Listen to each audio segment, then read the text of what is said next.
Добрый день, уважаемые коллеги! Вас приветствует Комреспубликанский институт развития образования. Нам очень важно, что сегодня мы проводим первый республиканский семинар в онлайн-формате для заместителей директоров по учебной работе. Сегодня мы понимаем, что значение вопросов, которые связаны с качеством образования, они формируют и повестку работы каждого директора, каждого заместителя по учебной работе. Осознанно команда каждой образовательной организации формирует внутреннюю систему оценки качества образования. Это многоструктурная система, и в рамках последних задач, которые стоят перед республикой, перед каждым муниципальным образованием, мы приняли решение, и ежемесячно мы будем проводить в различной форме, в онлайн-формате, очно, республиканские семинары для всех заместителей по учебной либо учебно-воспитательной работе. Уважаемые коллеги, тематика семинаров будет различная. Сегодня мы понимаем, что после проведенного анализа результатов государственной итоговой аттестации мы подходим именно к механизмам республиканской системы, которая сегодня должна позволять нам иметь единые подходы, единую структуру подготовки и наших обучающихся, и наших педагогов. Уважаемые коллеги, онлайн-формат позволяет нам сегодня обменяться и лучшими практиками, и представить возможность задать вопросы нашим выступающим. Мы работаем на известной вам платформе, поэтому просим вас быть активными, задавать вопросы, а самое главное, мы в ближайшее время ждем вас уже на очных встречах, которые будут проведены в каждом муниципальном образовании. Уважаемые коллеги, наш министр Наталья Владимировна Якимова дала нам поручение в рамках нашего проекта «Мобильный методист» не только посетить каждый муниципальный наш район, но и создать возможности для работы, для методической поддержки каждого директора и каждого заместителя по учебно-воспитательной работе. В рамках именно нашего последнего поручения в адрес каждого управления образования в течение последних буквально нескольких дней были направлены информационные карты профессиональной активности педагогов, руководителей, где мы отмечаем, каким образом сегодня каждая организация встроена в систему методической поддержки. А значит, каждая организация понимает, какие есть профессиональные дефициты у педагогов, а значит, принимала участие в федеральной оценке компетенций педагогов. Каким образом сегодня выстроена работа в каждой организации по включению педагогов в индивидуальные образовательные маршруты, в систему и повышение квалификации, которая на федеральном уровне сегодня соотносится именно с флагманскими проектами Академии Минпросвещения, а также с теми возможностями, ресурсами, которые предоставлены республиканской системой и Институтом развития образования. Очень важное решение, я думаю, что будет приниматься на уровне каждого муниципалитета. Поэтому, уважаемые наши завучи, спасибо, что вы сегодня нашли возможность. У нас было зарегистрировано 214 участников. И я хочу вас проинформировать, что действительно уже завтра информация о вашем участии будет направлена в каждый муниципалитет. То есть мы должны понимать, каким образом сегодня первый семинар, стартовый семинар нам дал основание для дальнейшей комплексной работы. Каждая тема семинара, она будет взаимосвязана с последующими. Поэтому, уважаемые коллеги, мы должны понимать, что все материалы, которые представлены в онлайн-формате, далее найдут применение и уже в нашей практической работе. В каждом муниципальном образовании мы готовы работать индивидуально с организациями, с командами всего муниципального образования. У нас уже хороший опыт работы в Картиросском районе, когда мы собрали всех директоров, всех заместителей и проработали вопросы и объективности, и школьной неуспешности, проанализировали работу школ Минпросвещения. Аналогичная работа уже запланирована в Сосногорск, вот мы скоро выезжаем. Поэтому, уважаемые коллеги, мы с вами должны понимать, что на уровне республики условия для сопровождения педагогов и руководителей, они созданы. Программы семинаров мы будем формировать и на основе вашей потребности. Поэтому, пожалуйста, будьте инициативны и предлагайте темы и формы проведения семинаров. Действительно, мы хотели провести семинар очно, но мы понимаем, что есть сложности. И в этой связи мы благодарим, конечно, Сыктывкар, который вместе с нами в студиях, и кто-то подключен, я знаю, что онлайн. Нам очень важно видеть вас и вместе с вами работать. Поэтому, коллеги, практические кейсы будут являться основанием для уже работы на местах. Мы знаем проблемы каждого муниципального образования. В этой связи я еще раз определяю форму нашего сопровождения. Это обязательно республиканские онлайн-семинары. И далее по этим же темам будет проработка этих вопросов на основании профессиональных кейсов, которые формируются благодаря аналитике, которая есть в нашей республике по каждой организации. И далее эти кейсы мы рассматриваем заучами с директорами муниципального образования, либо даже в какой-то конкретной организации. Поэтому мы должны понимать, что перед решением кейсов мы сейчас вас будем погружать именно и в проблематику, и именно в ту методологию, которая есть сегодня как инструмент для формирования вашего профессионального осознания, понимания наших совместных задач. Поэтому, уважаемые коллеги, позвольте мне представить наших коллег, кто сегодня с нами участвует в семинаре. Итак, семинар «Внутренняя система оценки качества образования, образовательной организации, обеспечение объективности и профилактика школьной неуспешности». Именно такова тема нашего семинара, она очень востребованная. Мы долго обсуждали данную тему на уровне нашего министерства и с муниципальными органами управления образованием. И понимаем, что мы начнем с данной темы, и далее уже в конце ноября, в декабре мы будем продолжать работать с вами.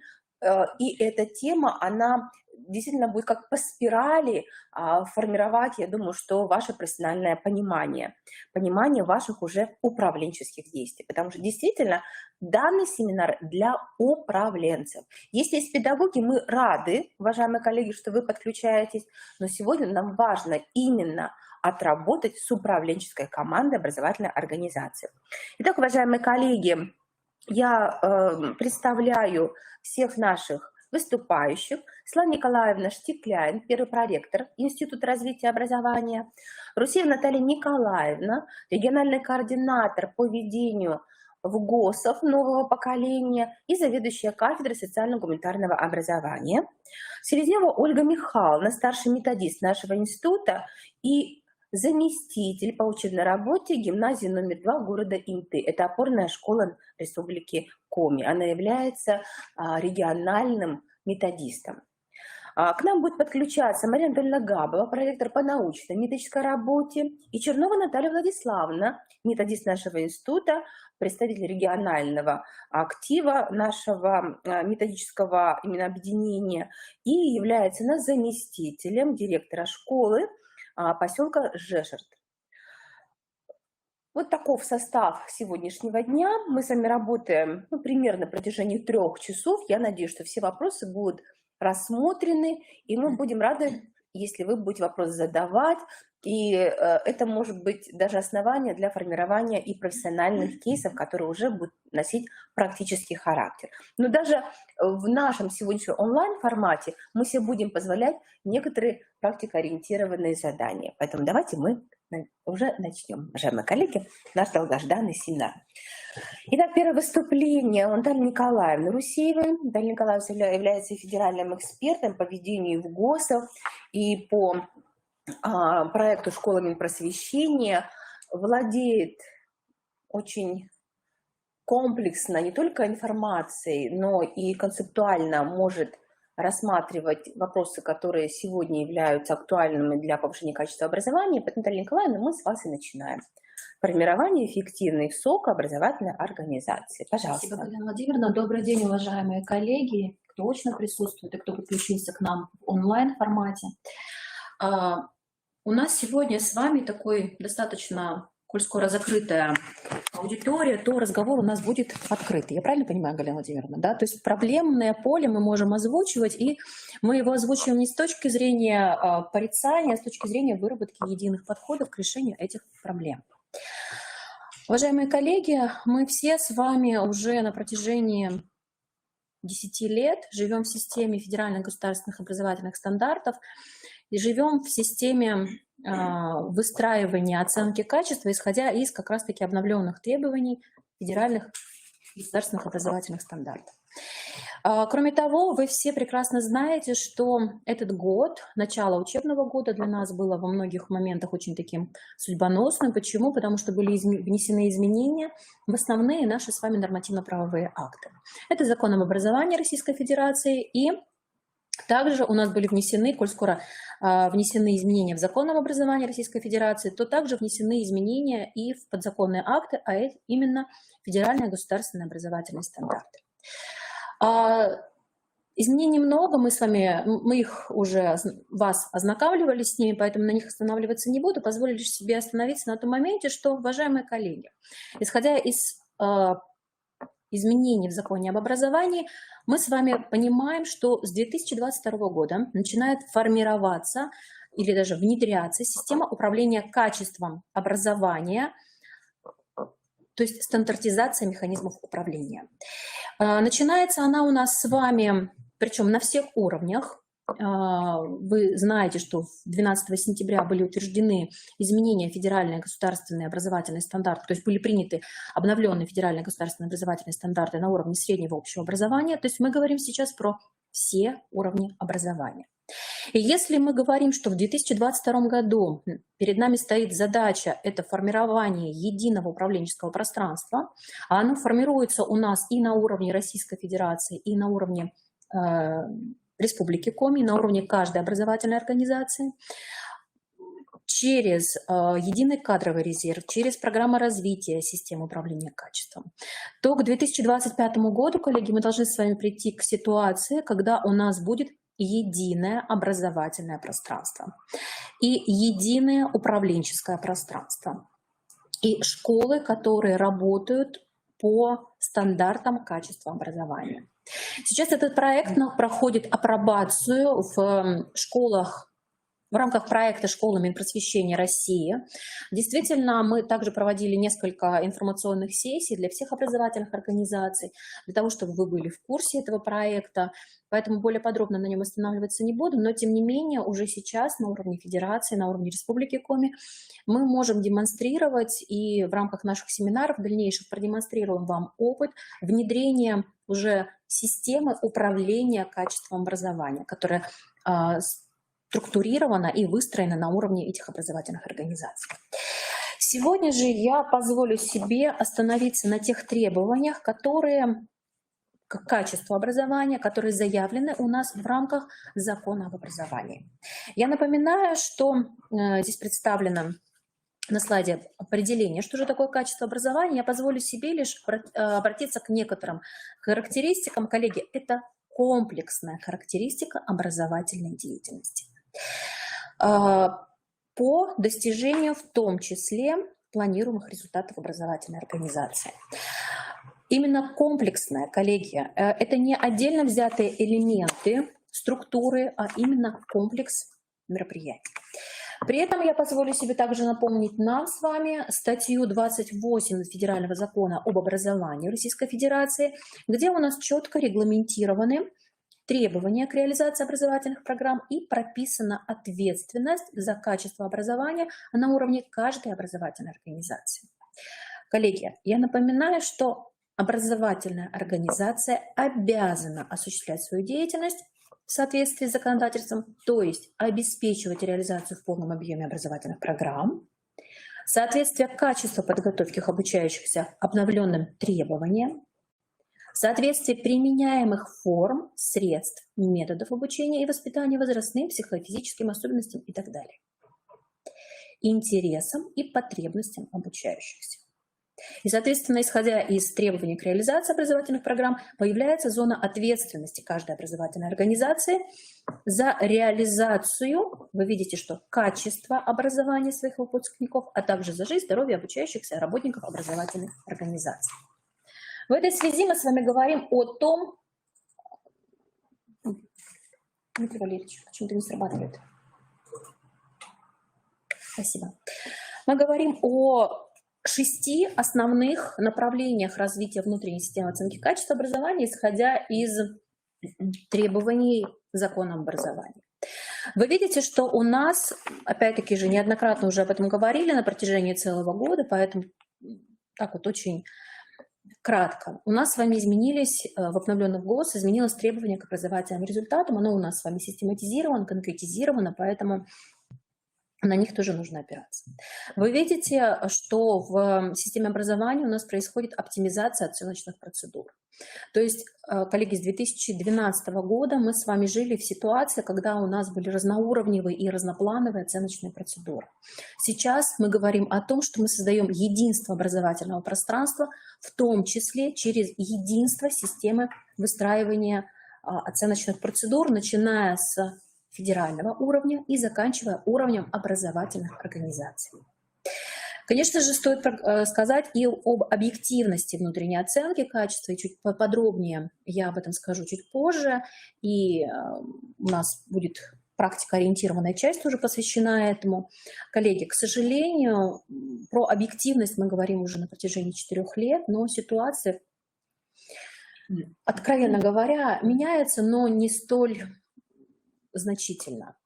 То есть поэтому нам нужны тут в том числе и выработка новой стратегии. Мы говорим о... Да, ежегодно у нас есть образовательные организации, которые на протяжении, например, тех же самых 4 лет, как мы в этом проекте, они не могут выйти из этого проекта. Не могут выйти из не проекта, а из ситуации необъективности. Мы и адресно сопровождаем образовательные организации, и, к сожалению, мы видим, что положительной динамики отмечены не можем отметить. Кроме того, нам в помощь на федеральном уровне разработаны цифровые инструменты оценки качества образования. И я знаю, что очень многие школы муниципалитетов пользуются этими возможностями, предполагаемым ГИС, электронный образователь, ГИС электронная среда, где действительно, коллеги, есть колоссальные пласт и аналитических данных, то есть вы просто вбиваете определенные результаты ваших обучающихся, а у вас полная аналитика и по элементам усвоения программы, и по содержанию программы, то есть что ребенок усвоил, что не усвоил. Коллеги, а кто использует? Вот. Возможности ставить, да. Электронное образование, да. Знаете как или? Знаете, не знаете, коллеги, те, кто присутствует здесь, в студии, да, кивают головой, коллеги по ту сторону экрана. Коллеги поставить, потому что вот мы сейчас говорим об этих 6 направлениях, мы должны видеть, что вы владеете технологией использования больших аналитических данных.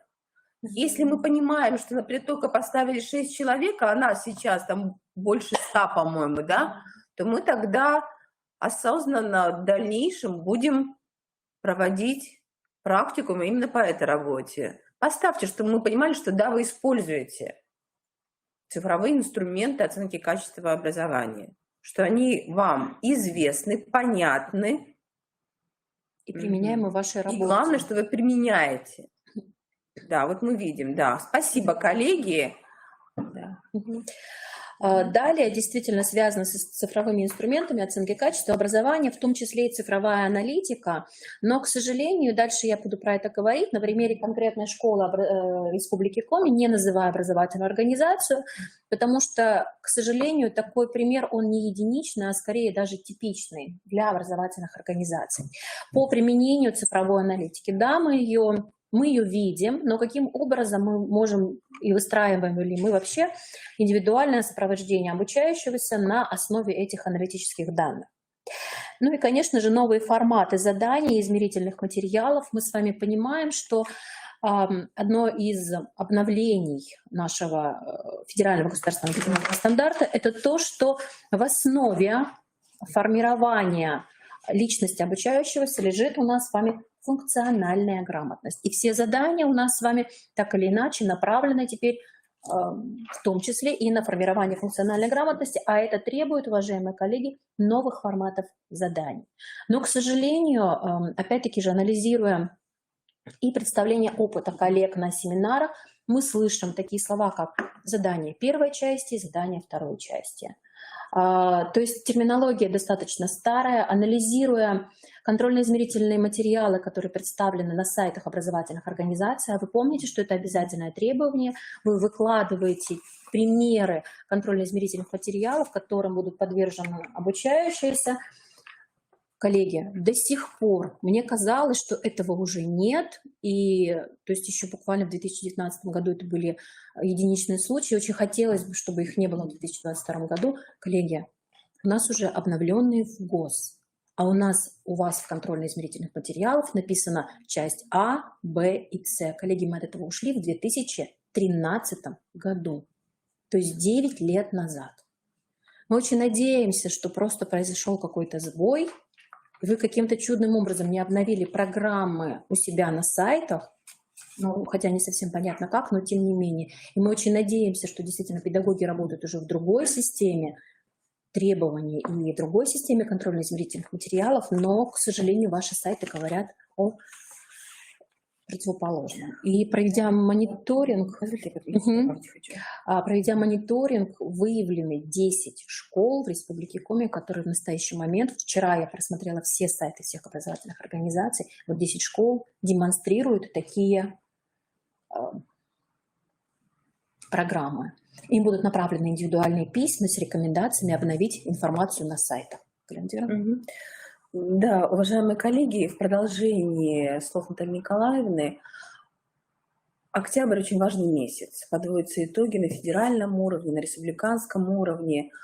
Мы сегодня понимаем, что Республика Коми обязана, как и все другие субъекты, демонстрировать динамику образовательных результатов наших обучающихся. И во время очень большой, важной конференции, которую проводил Рособорнадзор, были обозначены основные проблемы. И первая проблема, которая соотнесена в том числе и с нашей совместной работой, это проблема низкого уровня сформированности метапредметных результатов. Оценивает каждый субъект, и в том числе, конечно, мы публично видим эти результаты, они сейчас опубликованы. К большому сожалению, в Республике Коми метапредметные результаты не имеют никакой динамики. В этой связи мы должны каждый раз на наших встречах говорить, конечно, о изменении образовательного процесса с точки зрения использования всех ресурсов, которые сегодня созданы и благодаря национальному проекту образования. Синхронизация сегодня урочной, внеурочной деятельности, выход на сетевое взаимодействие с дополнительным образованием – это те задачи, которые ставит перед нами, конечно, и наше Министерство просвещения, и Рособорнадзор. Поэтому, уважаемые коллеги, когда мы говорим о внутренней системе оценки качества образования, мы сегодня должны осознавать, метапредметные результаты должны быть в центре нашего внимания. Я прямо зачитываю слова председателя государственной итоговой аттестации, там они по многим предметам были, и в то же время вот ФИПИ отмечает, что именно то, что говорят председатели, это проблема для всех субъектов. Но как в республике, мы знаем, в каком мы находимся зоне, это первоочередная задача – повышение метапредметных результатов.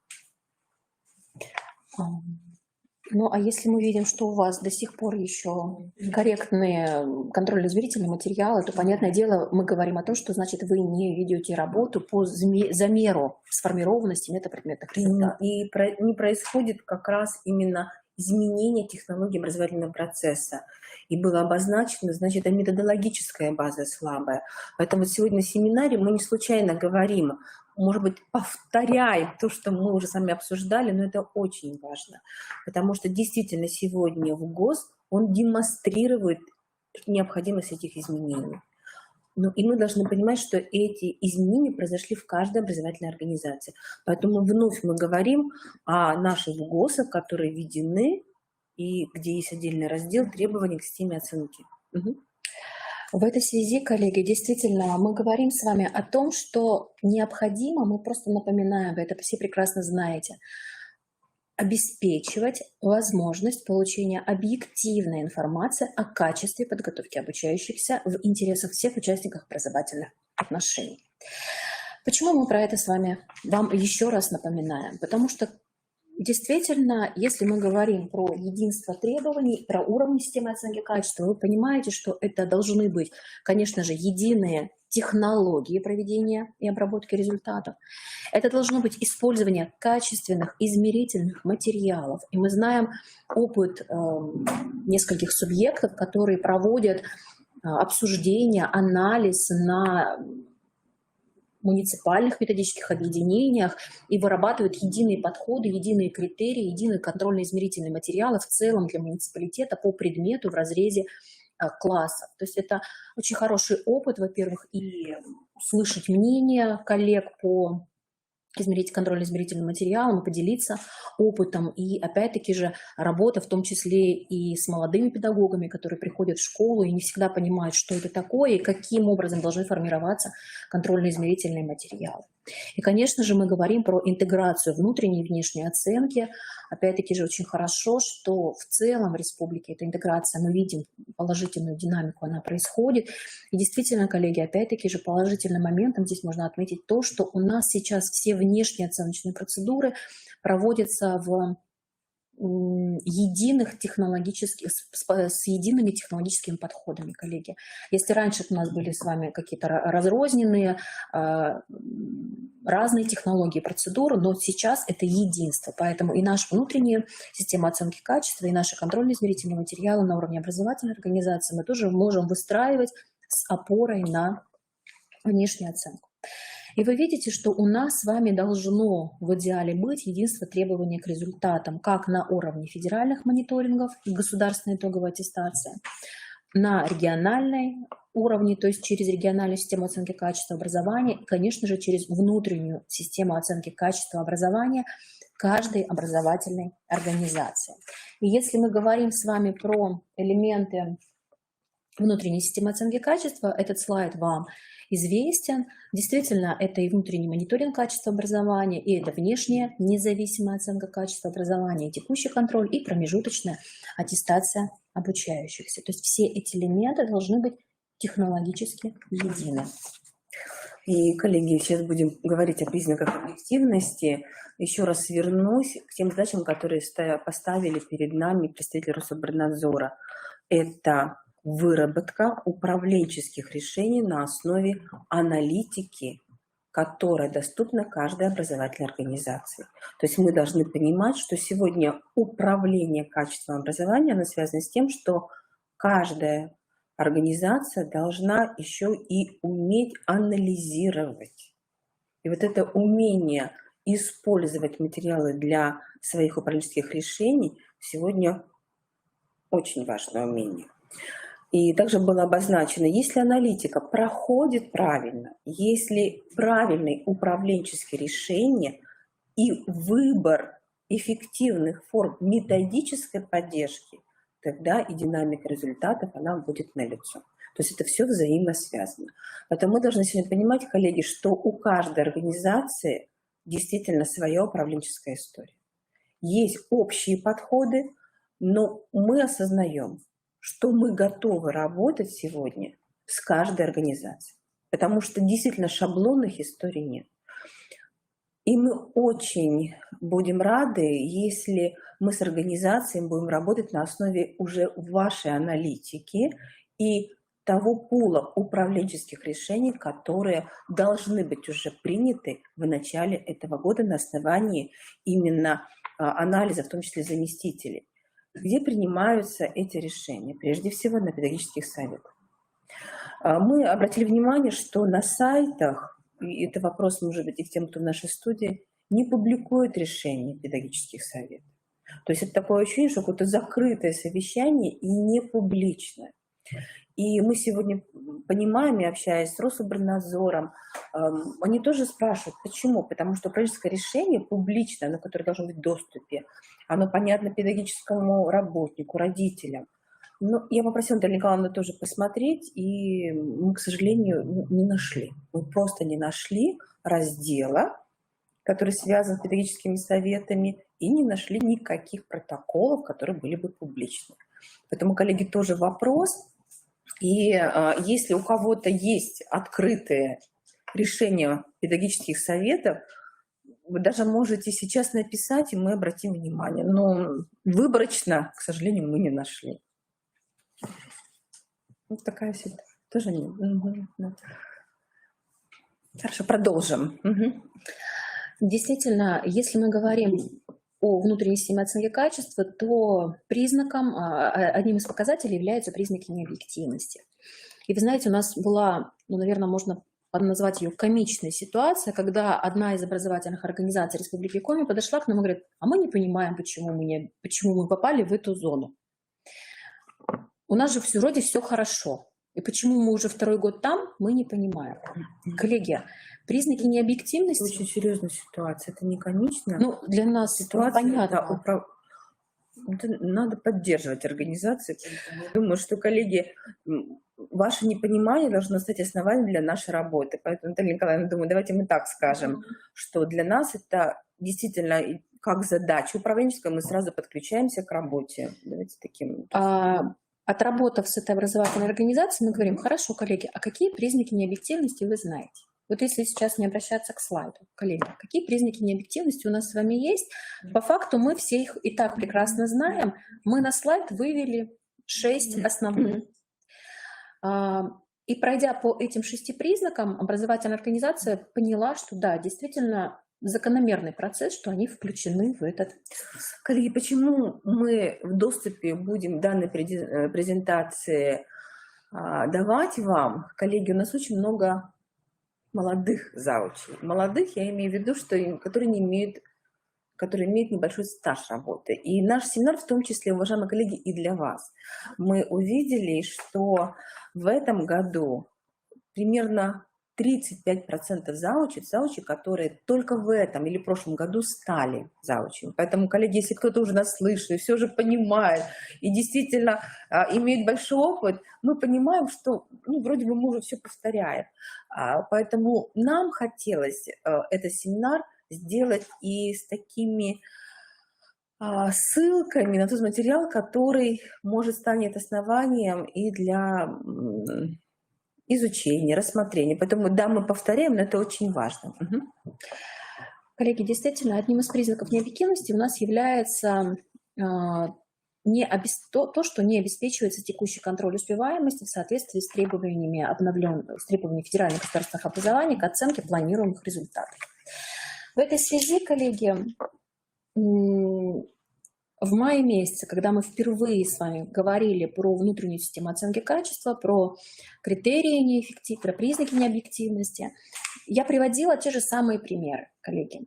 То есть классификация примеров была такая же.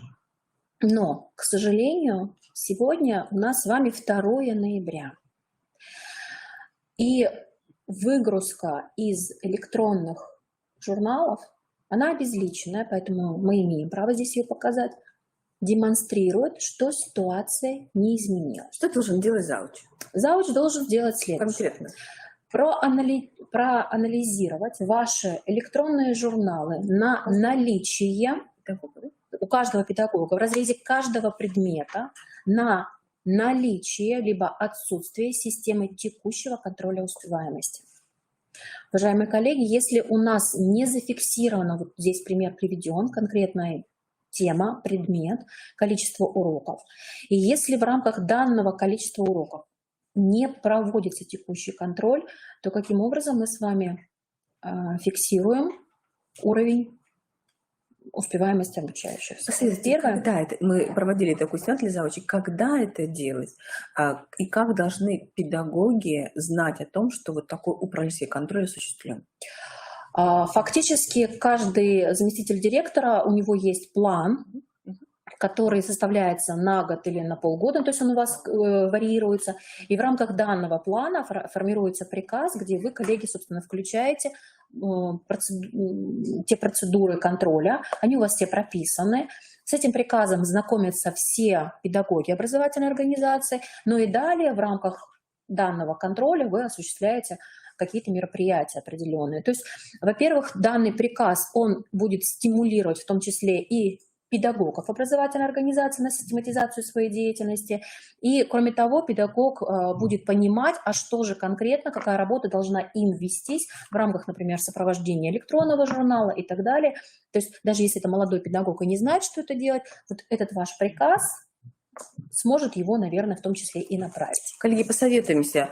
Мы уже думали разработать конкретный алгоритм работы для заучей по нескольким направлениям либо процессу. Вот данный алгоритм работы вам необходим? Что, как работать именно в нашей системе ГИСЭО? Да, необходим. Но вот мы уже понимаем, что необходим. Да, мы берем себе это как задачу, и мы сделаем алгоритм, как работать в ГИСЭО, как именно, да, необходим, спасибо, вижу, да, и каким образом сегодня именно управленческая позиция заучи будет через эти механизмы заявлена именно на уровне всей образовательной организации, именно как лица, который контролирует и в то же время дает рекомендации по совершенствованию деятельности педагогов. Принимается, коллеги, спасибо, да, мы тоже об этом думали уже. Угу. Коллеги, далее мы говорим о также отсутствии системы текущего контроля успеваемости. Здесь у нас уже представлены другой предмет. Это у нас с вами 9 класс, коллеги. И мы видим, что действительно у нас по ряду предметов, либо, например, у нас запланирован итоговый контроль, но не у всех обучающихся, например, есть отметки. Промежуточный контроль, простите, да, не у всех обучающихся есть отметки. Либо же посмотрите по факту, какое количество здесь представлено уроков, здесь их более 20, коллеги, и посмотрите наполняемость отметками. Алгебра, я напоминаю, особенно 9 класс, это наш с вами предвыпускной, подготовка, в том числе и государственной итоговой аттестации. И вы видите, что наполняемость отметок в среднем 2-3 отметки у обучающегося.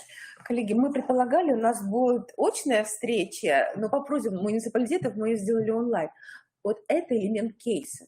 То есть на самом деле мы хотели предложить этот кейс, чтобы и вы продемонстрировать, что вы понимаете, как работать вот с данной информацией. Потому что действительно эта информация, а далее инструмент вашей работы мы хотели обсудить. Но мы даем уже некоторые шаги планомерные, поэтому мы надеемся, что вы понимаете, о чем мы говорим. Но для себя, у нас такой честный разговор, для себя вы должны сами определить, да, это мне понятно, что мне здесь в данном случае необходимо сделать, либо надо подумать, не знаете, не понимаете, пока признайтесь сами себе, ну а далее мы будем вместе с вами работать. Поэтому, не знаю, видно вам, да? Если кому-то, уважаемые коллеги, очень хорошо знаю, что вы онлайн видите весь экран, мы внимание обращаем. Первая наша компетенция управленческая – это действительно умение работать с данными. Да, с большими данными, но это инструмент для вашей работы. Да, спасибо, что вы говорите, да, Инна Викторовна тоже вот, понятно, да, хорошо, спасибо. Коллеги, при этом вы видите, что при небольшой наполняемости у нас еще каким-то чудным образом выставлена четвертная отметка. Да. При полном отсутствии отметок, ну, такие примеры, к сожалению, есть. Да, вы можете защитить своих педагогов, что большая загруженность, но, коллеги, при этом у нас с вами открытость, и родитель, в том числе как полноправный участник образовательных отношений, должен понимать, как усваивается образовательная программа его ребенком. Следующая проблема, то, о чем я уже начала говорить, это отсутствие отметок за контрольные работы. Вы видите, что, например, у педагога действительно стоит поле заполнено, текущий контроль осуществляется. Вы видите, что достаточно часто, достаточно хорошая такая периодичность, но при этом отметки выставлены не у всех. Коллеги, когда вы проверяете такие, осуществляете контрольные функции, нужно выяснять, если ребенка не было, мы, соответственно, ставим буковку «Н», но в рамках контрольной работы не могло не быть всего класса. Как, например, здесь представлено, либо выставлена отметка только у одного-двух обучающихся. Эта ситуация недопустимая, просто вам напоминаем еще раз. А, к сожалению, в мае месяце мы фиксировали, когда за первую четверть, то есть уже выставлены четвертные отметки, но даже за первую четверть не у всех обучающихся были отметки за контрольные работы. То есть были вот такие вот столбики, где 1-2 отметки за контрольную работу. То есть еще раз проанализируйте и посмотрите, пожалуйста. Следующее, на что мы напоминаю, что у нас разнообразие форм контроля. И при этом, посмотрите, коллеги, мы говорим, что... Не видно презентацию. Реагируйте, вы продолжайте. Да. Коллеги, при этом, посмотрите, мы действительно понимаем, что однообразие форм контроля. У нас с вами есть масса примеров, когда действительно, к сожалению, мы видим форма контроля, тест, практическая работа, анализ документа, все. То есть разнообразие у нас с вами. Это закреплено в законе об образовании. Может ли тест проверить сформированность метапредметных компетенций? Большое сомнение. Кроме того, коллеги, тест – это лишь одна из форм, в которой мы проводим с вами. При этом, посмотрите, государственная итоговая аттестация, наоборот, уходит от тестовых заданий. Они уходят на задания, на формирование функциональной грамотности через предметное содержание. У нас вопрос по предыдущему слайду. Дмитрий, если нам подскажете, разве... Контроль может осуществляться с такой периодичностью. Да, коллеги, тоже большой вопрос периодичности. В этом-то и вопрос. Еще один, конечно, вы правы. Хорошо, что мы заметили. Конечно, нет. Да? Коллеги, при этом я напоминаю, что у нас с вами есть требования. Когда мы разрабатывали с вами программы, то на 10% у нас это с вами контроль. Вот на этом слайде две проблемы, которые, да. Конечно. Спасибо большое, да. что обратили внимание. Да. Должны превышать, это правильно. Да, да. То есть это вот именно умение работать с аналитикой. Вы должны сразу, как управленец, анализировать на основе именно не только ваших дознаний, вашего понимания, а именно на основе принятой системы оценочного образования в организации, конечно, да. Поэтому, резюмируя, мы напоминаем еще раз, что в требованиях к федеральным государственным образовательным стандартам у нас с вами прописано использование разнообразных методов и форм обучения, взаимодополняющих друг друга, в том числе и там перечислены, какие формы вы можете применять. Кроме того, коллеги, к сожалению, из года в год мы фиксируем такую проблему, как несоответствие выставленных оценок требованиям локального акта. Уважаемые заместители руководителей, пожалуйста, еще раз обратите внимание ваших коллег, как у вас зафиксировано в локальном акте.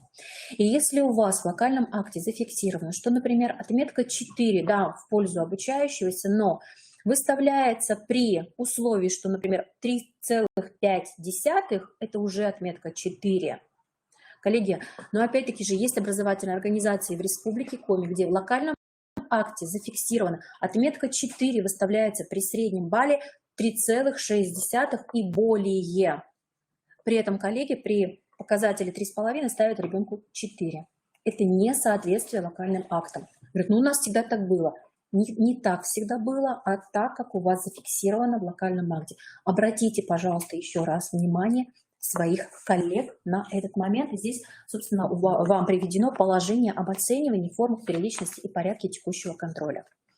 Еще раз, в рамках своих педагогических советов, пожалуйста. Кроме того, уважаемые коллеги, еще раз обратите внимание, и здесь на слайде это также представлено, на необходимое количество отметок в рамках освоения предмета для выставления четвертной, полугодовой и так далее отметок. Коллеги, Не может у нас ребенок за одну отметку в четверть получать четвертную оценку. Не может. Кроме того, мы говорим о том, что у нас есть, и мы это действительно фиксируем, результаты, несоответствие результатов внутренних и внешних оценочных процедур. Мы с вами работаем с этими материалами. И действительно необходимая аналитика у нас с вами проводится и на уровне образовательной организации. На эти моменты тоже обращайте внимание, пожалуйста. Этому у нас будут посвящены дополнительные семинары. Сейчас более подробно об этом останавливаться не буду, потому что временные у нас с вами небольшие ограничения. Далее, коллеги, обратите еще ваше внимание, и очень много было обращений и от педагогов, и от родителей по поводу избыточности оценочных процедур и загруженности обучающихся в определенные периоды. Уважаемые коллеги, я знаю, что на уровне каждой образовательной организации формируется график проведения оценочных процедур. Кроме того, у нас с вами уже сегодня известен график проведения всероссийских проверочных работ.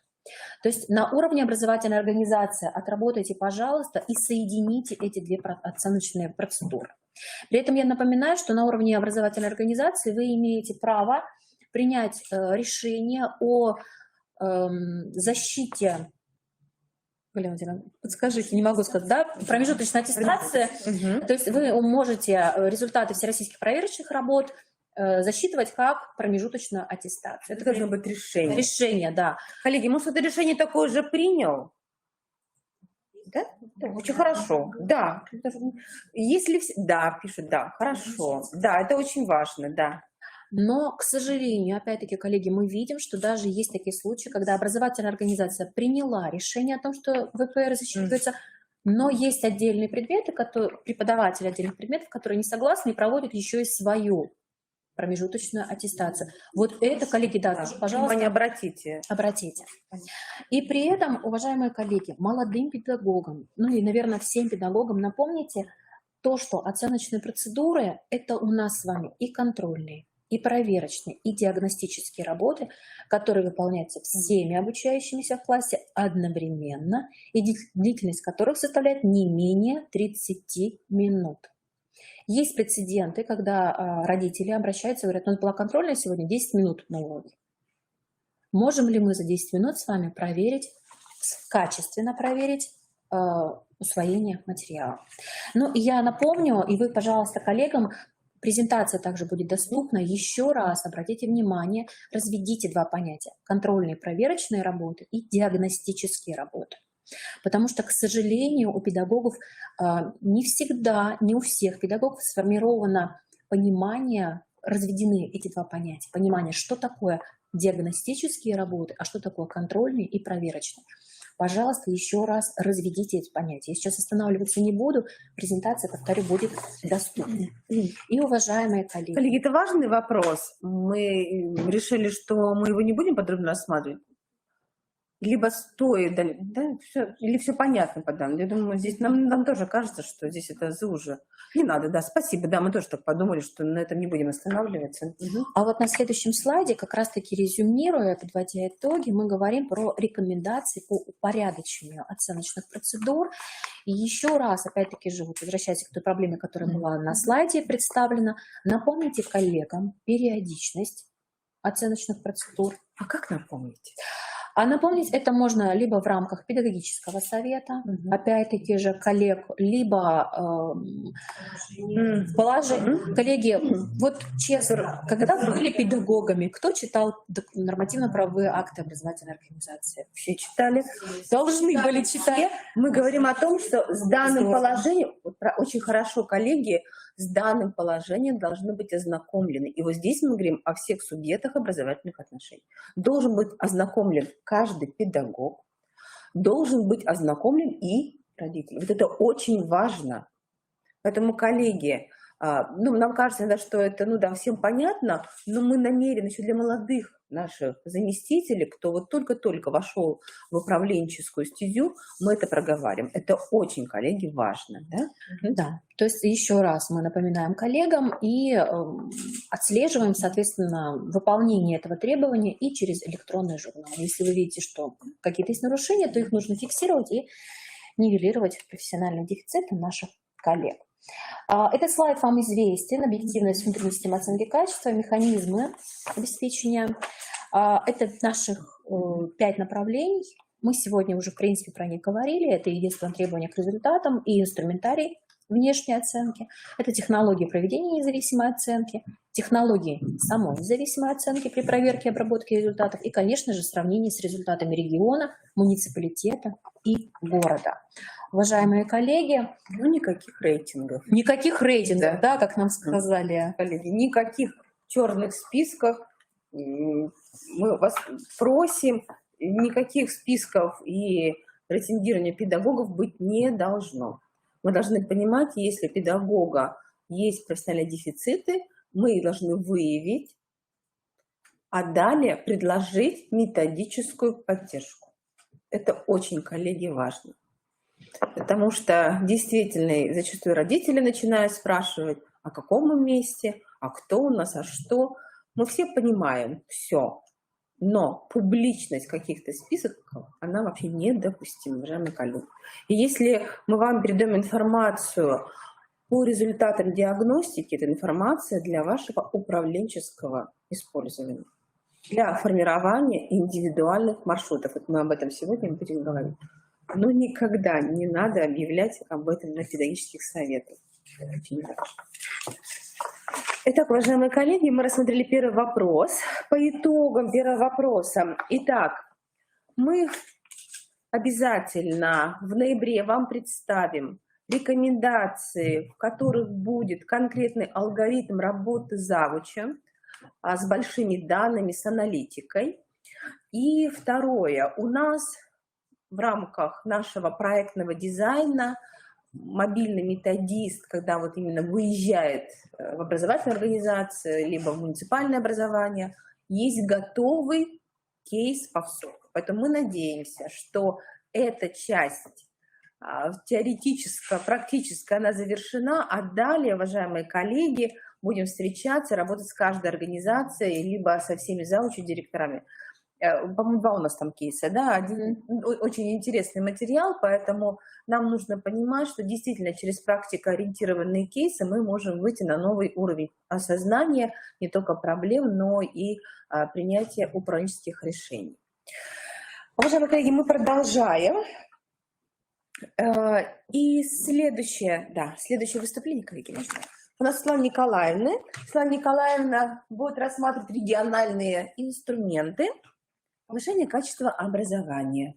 Светлана Николаевна, пожалуйста. Да, уважаемые коллеги, всех приветствую. Очень рада, что сегодня принимаю участие в таком действительно серьезном, наверное, семинаре, который посвящен качеству образования в целом и, соответственно, внутренней системе оценки качества.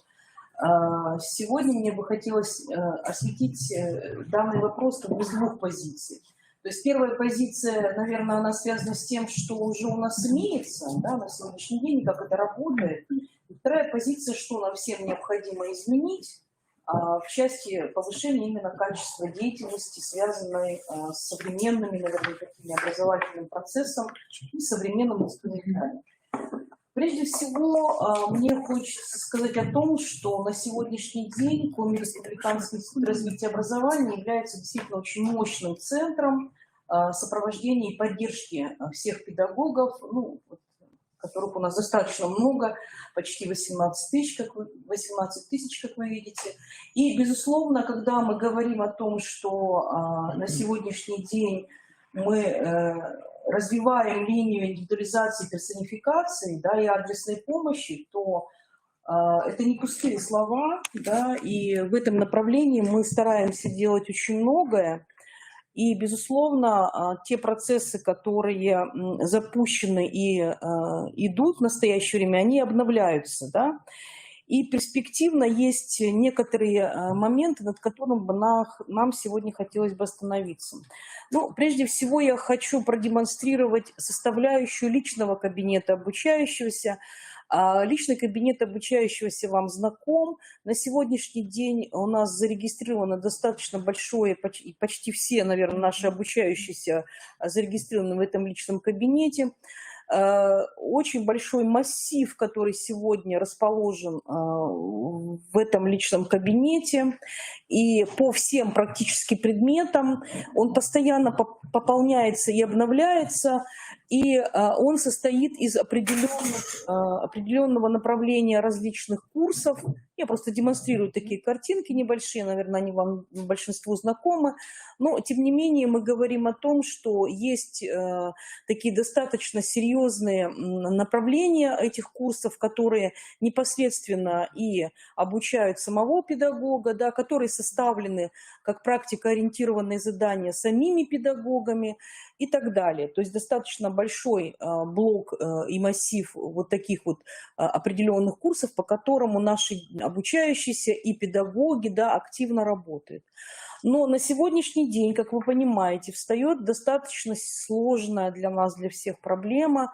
Это как это помягче сказать, да, формирование профилактики и успешности наших обучающихся, и прежде всего обучающихся, которые у нас не сдали государственную итоговую аттестацию и обучаются в настоящее время по индивидуальному учебному плану. Вот уже 2 месяца прошло, и, безусловно, есть, то есть это такая тенденция, которая имеет как бы линию к нарастанию, да, то есть есть обучающиеся также в зоне риска, тем самым обучающиеся, которые на сегодняшний день обучаются по индивидуальному учебному плану, плюс обучающиеся, которые находятся в зоне риска, и вот мы имеем с вами массив, да, который требует не просто, наверное, контроля, да, я бы так сказала, а требует той индивидуальной, почти ручной, наверное, поддержки на сегодняшний день, которая совершенно необходима, и мы очень четко понимаем, что этот процесс индивидуализированный с 2 сторон.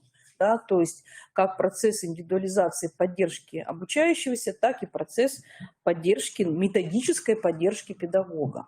Ну и еще такая категория, как дети, которые, да, обучающиеся, которые претендуют на более высокую оценку.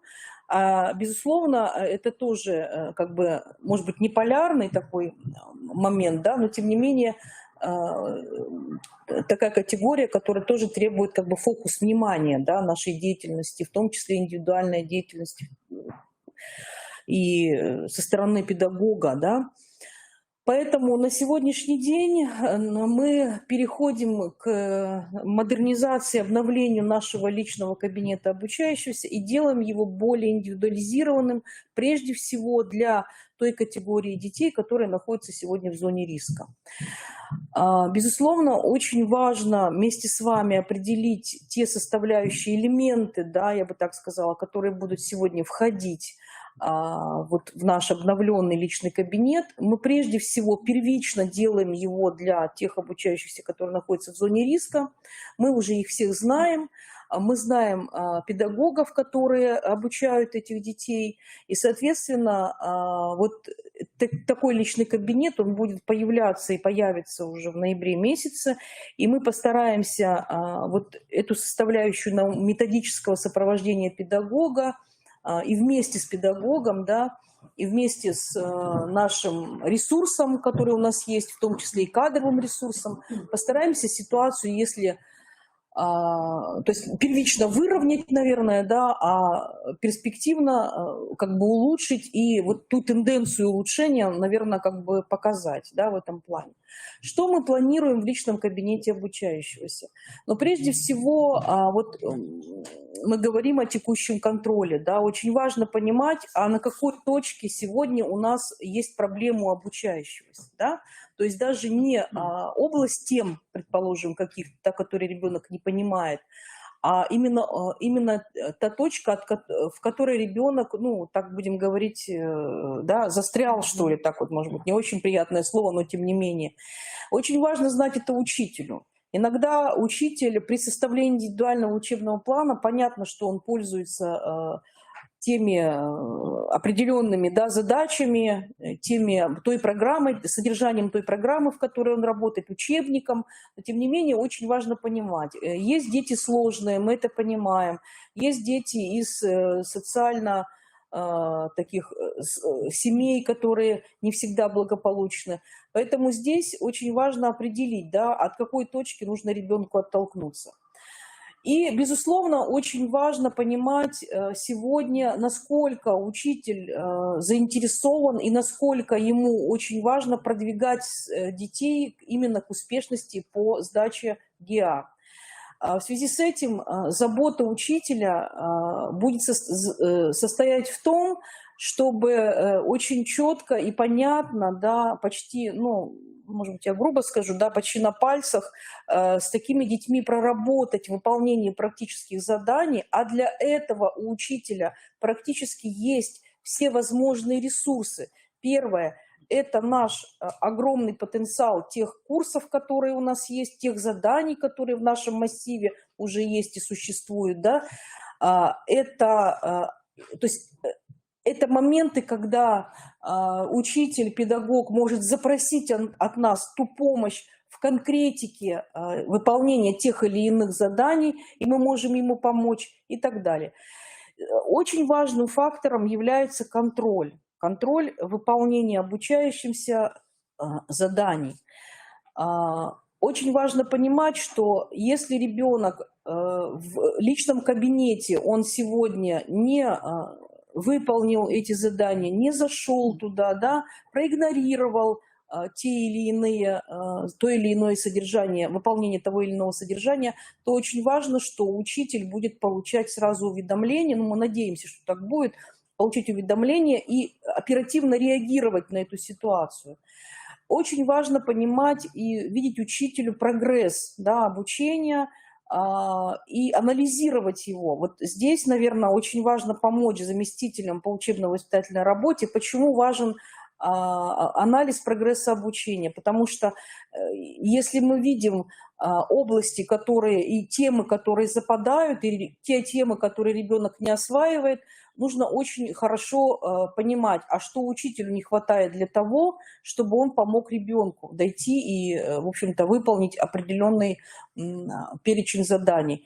Ну и очень важно также учителю понимать, и мы будем ему в этом помогать, именно о прогнозе, то есть формирование прогнозных значений, да, сдачи государственной итоговой аттестации детьми. То есть вы видите, что личный кабинет обучающегося, ну, будем так говорить, в ближайшей перспективе в фокусе внимания именно будут те дети, которые у нас в зоне риска. Да, и нам нужно всем на это обратить очень серьезное внимание и добиться именно того, что учитель на сегодня, вот как уже говорили и о нормативных правовых документах, да, он несет ответственность за качество своих выпускников. Мы понимаем факторы, которые влияют на неуспешность, и об этом тоже сегодня говорили, но тем не менее мы хотим эту ситуацию все вместе улучшить. Для этого у нас, еще раз повторюсь, достаточно много ресурсов, не хватает только большой малости, да, вот такие вот алгоритмичности работы у педагога, который и сам как бы, да, наращивает свои компетенции и, соответственно, помогает детям. Далее, следующий момент, на который бы мне хотелось обратить внимание, это личный кабинет педагога. Он тоже у нас уже работает с 21-го, по-моему, да, 21-го года он у нас работает. Он очень активный, этот кабинет, очень много очень зарегистрировавшихся именно в работе личного кабинета. Работает он по своему как бы алгоритму. Об этом мы уже тоже очень много говорили, были различные вебинары и так далее. Но на сегодняшний день мы понимаем, что личный кабинет педагога, он, да, безусловно, у него первая траектория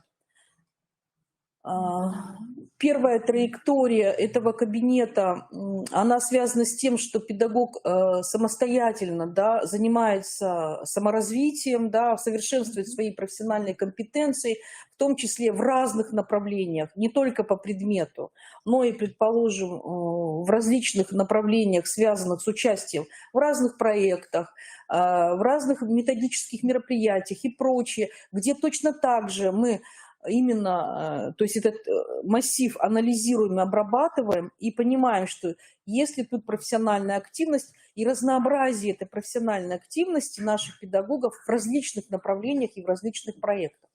Но вот вы можете посмотреть здесь, сколько различных материалов здесь выложено. Кабинет все время также материалами пополняется, различные мероприятия сюда добавляются и так далее.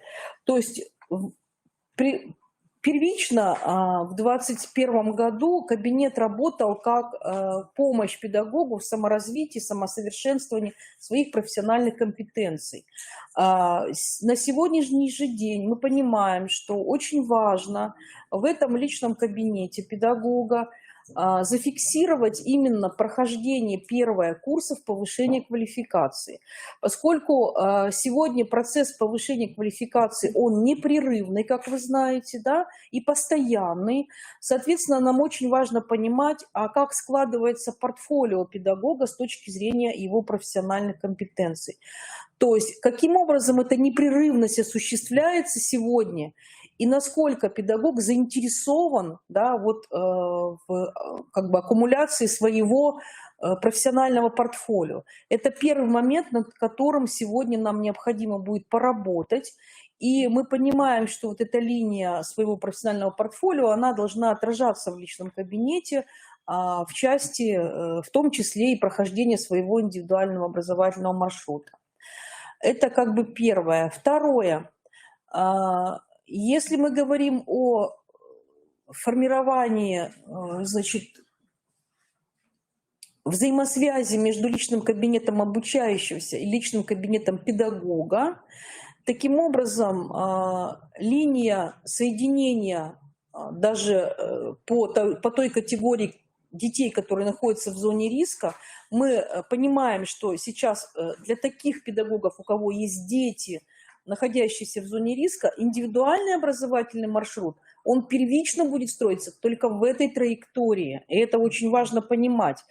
Почему? Потому что на сегодняшний день первичная задача таких педагогов – это успешность детей и подготовка к успешному прохождению государственной итоговой аттестации. Поэтому и для таких педагогов индивидуальный образовательный маршрут будет строиться именно в этой траектории. И мы будем им в этом помогать и как бы, да, вот этот вектор настраивать именно на эту составляющую. Да, вопросов здесь будет много, и где-то, возможно, будут какие-то изменения, может быть, мы перспективно думаем так, а изменения всегда возможны. Мы очень рады будем вам за различные предложения, мы их принимаем и будем стараться их осуществлять.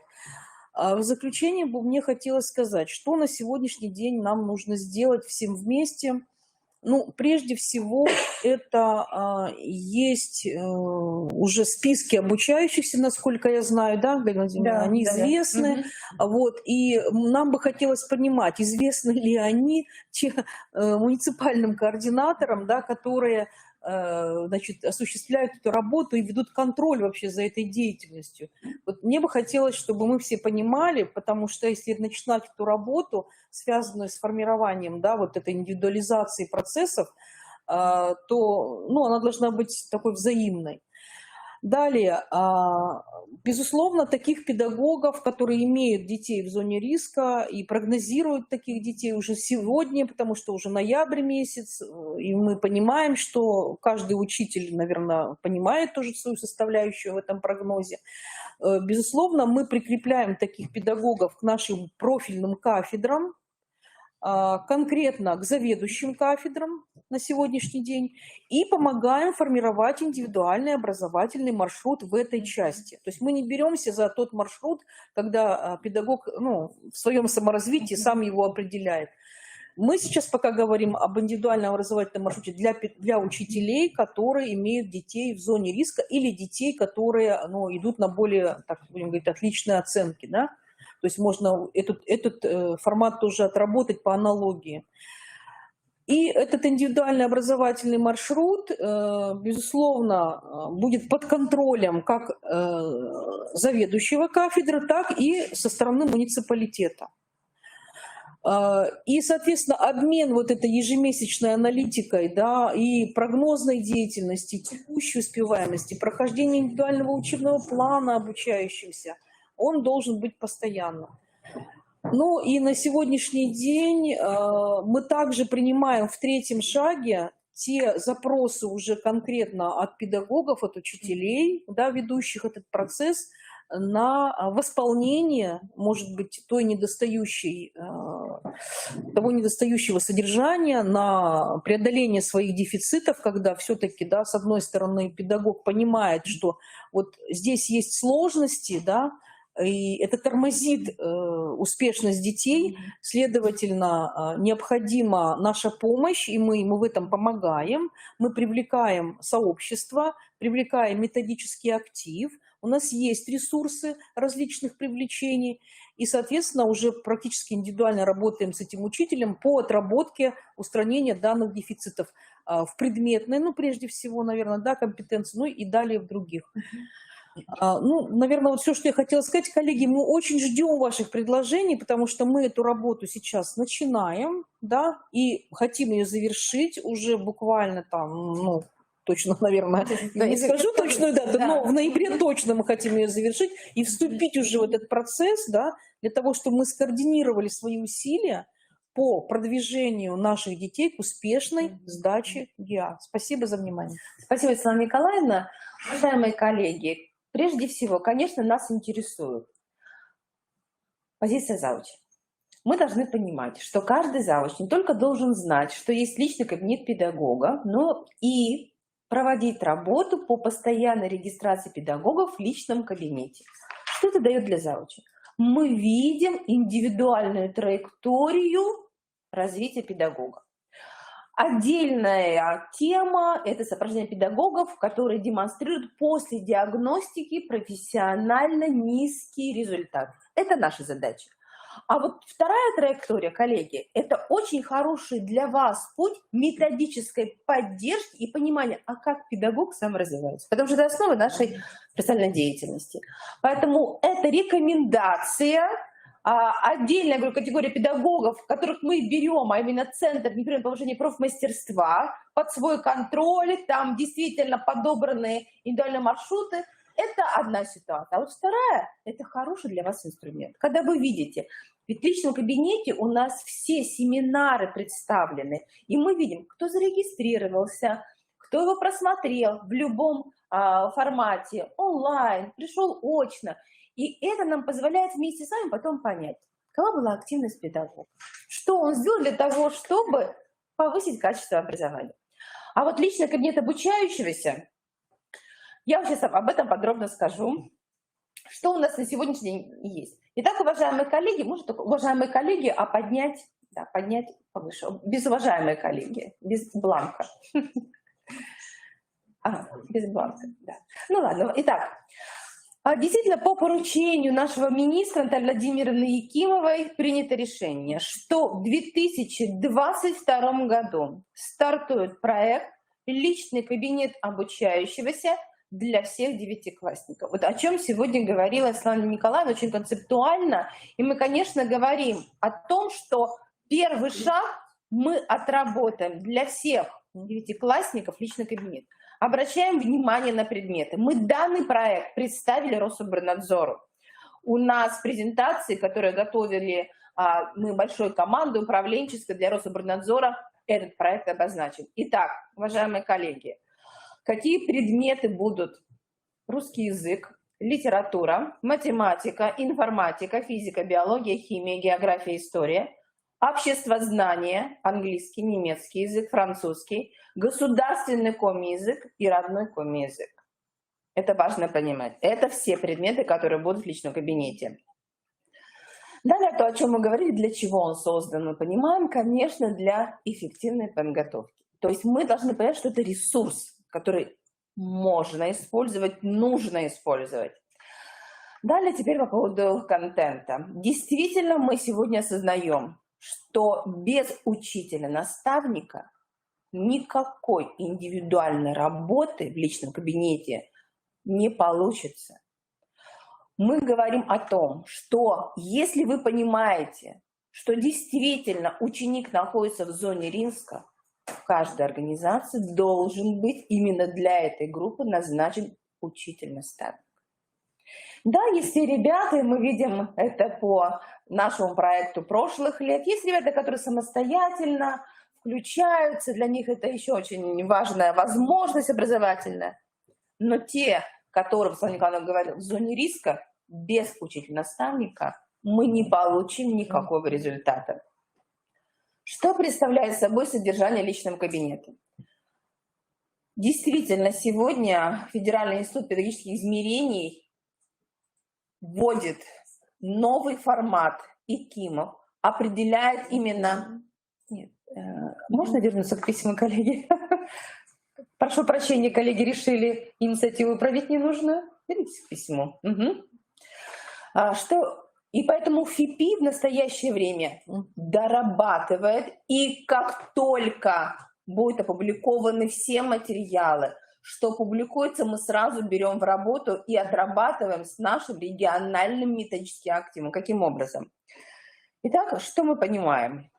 Что сегодня личный кабинет будет иметь обязательно видеоприветствие для каждого обучающегося, будет иметь видеообращение, у нас это уже готово, от нашего регионального методактива по каждому предмету.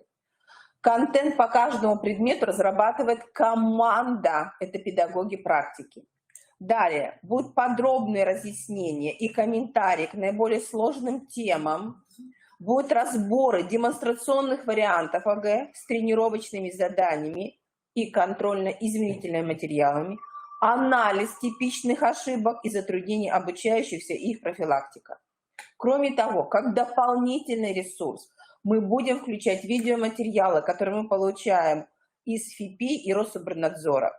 Будут представлены и печатные материалы, которые позволят педагогу практику использовать их в индивидуальной работе с обучающимися.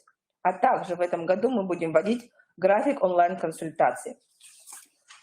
Что важно, что в кабинетах аккумулированы материалы, которые востребованы как слабо успевающими обучающимися, так и теми, кто уже сегодня демонстрирует высокие результаты. Как мы уже сказали, в разработке принимают участие методисты, практики, это очень важно. Вот до 30 ноября, вот Вячеслава Николаевна сказала, кабинет будет готов. До 30 ноября уже у нас будет информация о муниципальных координаторах и об учителях-наставниках. И мы открываем, как только получаем эту информацию, личный кабинет для каждой образовательной организации. Приложение 1. Угу. Приложение 1. Приложение 1.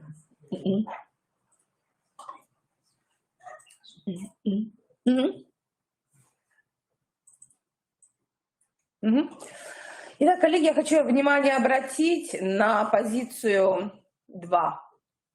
Мы в этом году приняли решение. Мы проведем входное тестирование. У нас есть инструменты, наши коллеги уже отработали, и мы действительно, благодаря материалам, которые нам переданы, мы сегодня готовы провести тестирование, да, это будет именно тестирование именно офлайн и онлайн, и именно эти результаты позволят педагогу, наставнику и нашим методистам далее работать с группой риска и выстроить именно для этой группы индивидуальную траекторию. Поэтому, коллеги, мы должны понимать, кто в школе работает как учитель-наставник. Третья позиция, посмотрите, пожалуйста, это разбор контрольно-измерительных материалов и мы видим, что действительно это будет видеоролик, это будет прямое обращение педагога, методиста. А далее самое важное, коллеги, мы приняли решение, и 4-ю позицию мы закрепляем как основание для совместной работы. Это график онлайн-консультаций для обучающихся. Коллеги, вы должны понимать, не для педагогов. На этих встречах они у нас будут прописаны, они у нас будут ежемесячные. Вы можете именно собрать обучающихся в классе, либо какой-то другой формат, и мы должны понимать, что такие онлайн-консультации с возможностью обратной связи будут. Второе предложение. Это очень важное, и пока мы рассматриваем это как предложение. Если нам необходимы очные встречи с обучающимися, коллеги, мы к этому тоже готовы. Мы готовы именно работать с группами обучающихся, наши методисты настроены. У нас одна цель – повышение качества образования. И мы должны понимать, что сегодня основной государственный экзамен действительно для нас проблемная зона. Особенно по предметам математика и русский. Не будем лукавить. Поэтому, коллеги, сегодня мы обращаемся ко всем вам. Именно управленческая команда образовательной организации должна принять данный проект как основание для совместной работы со всеми обучающимися. Мы готовы провести родительское собрание по данному проекту. Но и самое важное, мы должны замотивировать наших детей. Как будет проходить приложение номер 2? Регистрация. Это у нас тоже уже отработано. Итак, наша система, единая система электронного обучения. Посмотрите, пожалуйста, что мы будем использовать. Мы используем для входа информацию учетных данных от ГИСЭЛ. Это показал именно нам проект прошлого года эффективность. Поэтому, коллеги, чтобы не было логинов и паролей, эту возможность мы предоставляем. Коллеги, если у кого-то есть индивидуальная какая-то история и нет возможности проверить данные в ГИСЭЛ, мы будем работать индивидуально. Но что произошло в предыдущий год? Коллеги, оказывается, в ГИСЭО у нас нет полных данных об обучающихся, электронные адреса у них, оказывается, не такие, которые они пользуются, и далее произошло, что они не получали от нас информацию. И контроль за информацией в ГИСЭО, оказывается, не был осуществлен. Поэтому, уважаемые коллеги, у нас пока есть возможность, мы именно хотим для всех предложить данный вариант, проверить все, что находится у вас именно как учетные данные в ГИСЭО. Это очень важно. Ну и далее учителя пользуются данными от портала «Единая система электронного обучения». Мы понимаем, что у каждого учителя, как мы предполагаем, уже есть данный пароль.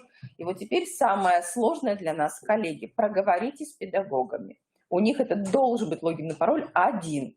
Они постоянно, когда они входят на какие-то наши мероприятия, они создают логины и пароли для себя, и потом в них теряется. Приведу, к примеру, одного педагога оказалось 15 логинов и паролей в нашу единую систему.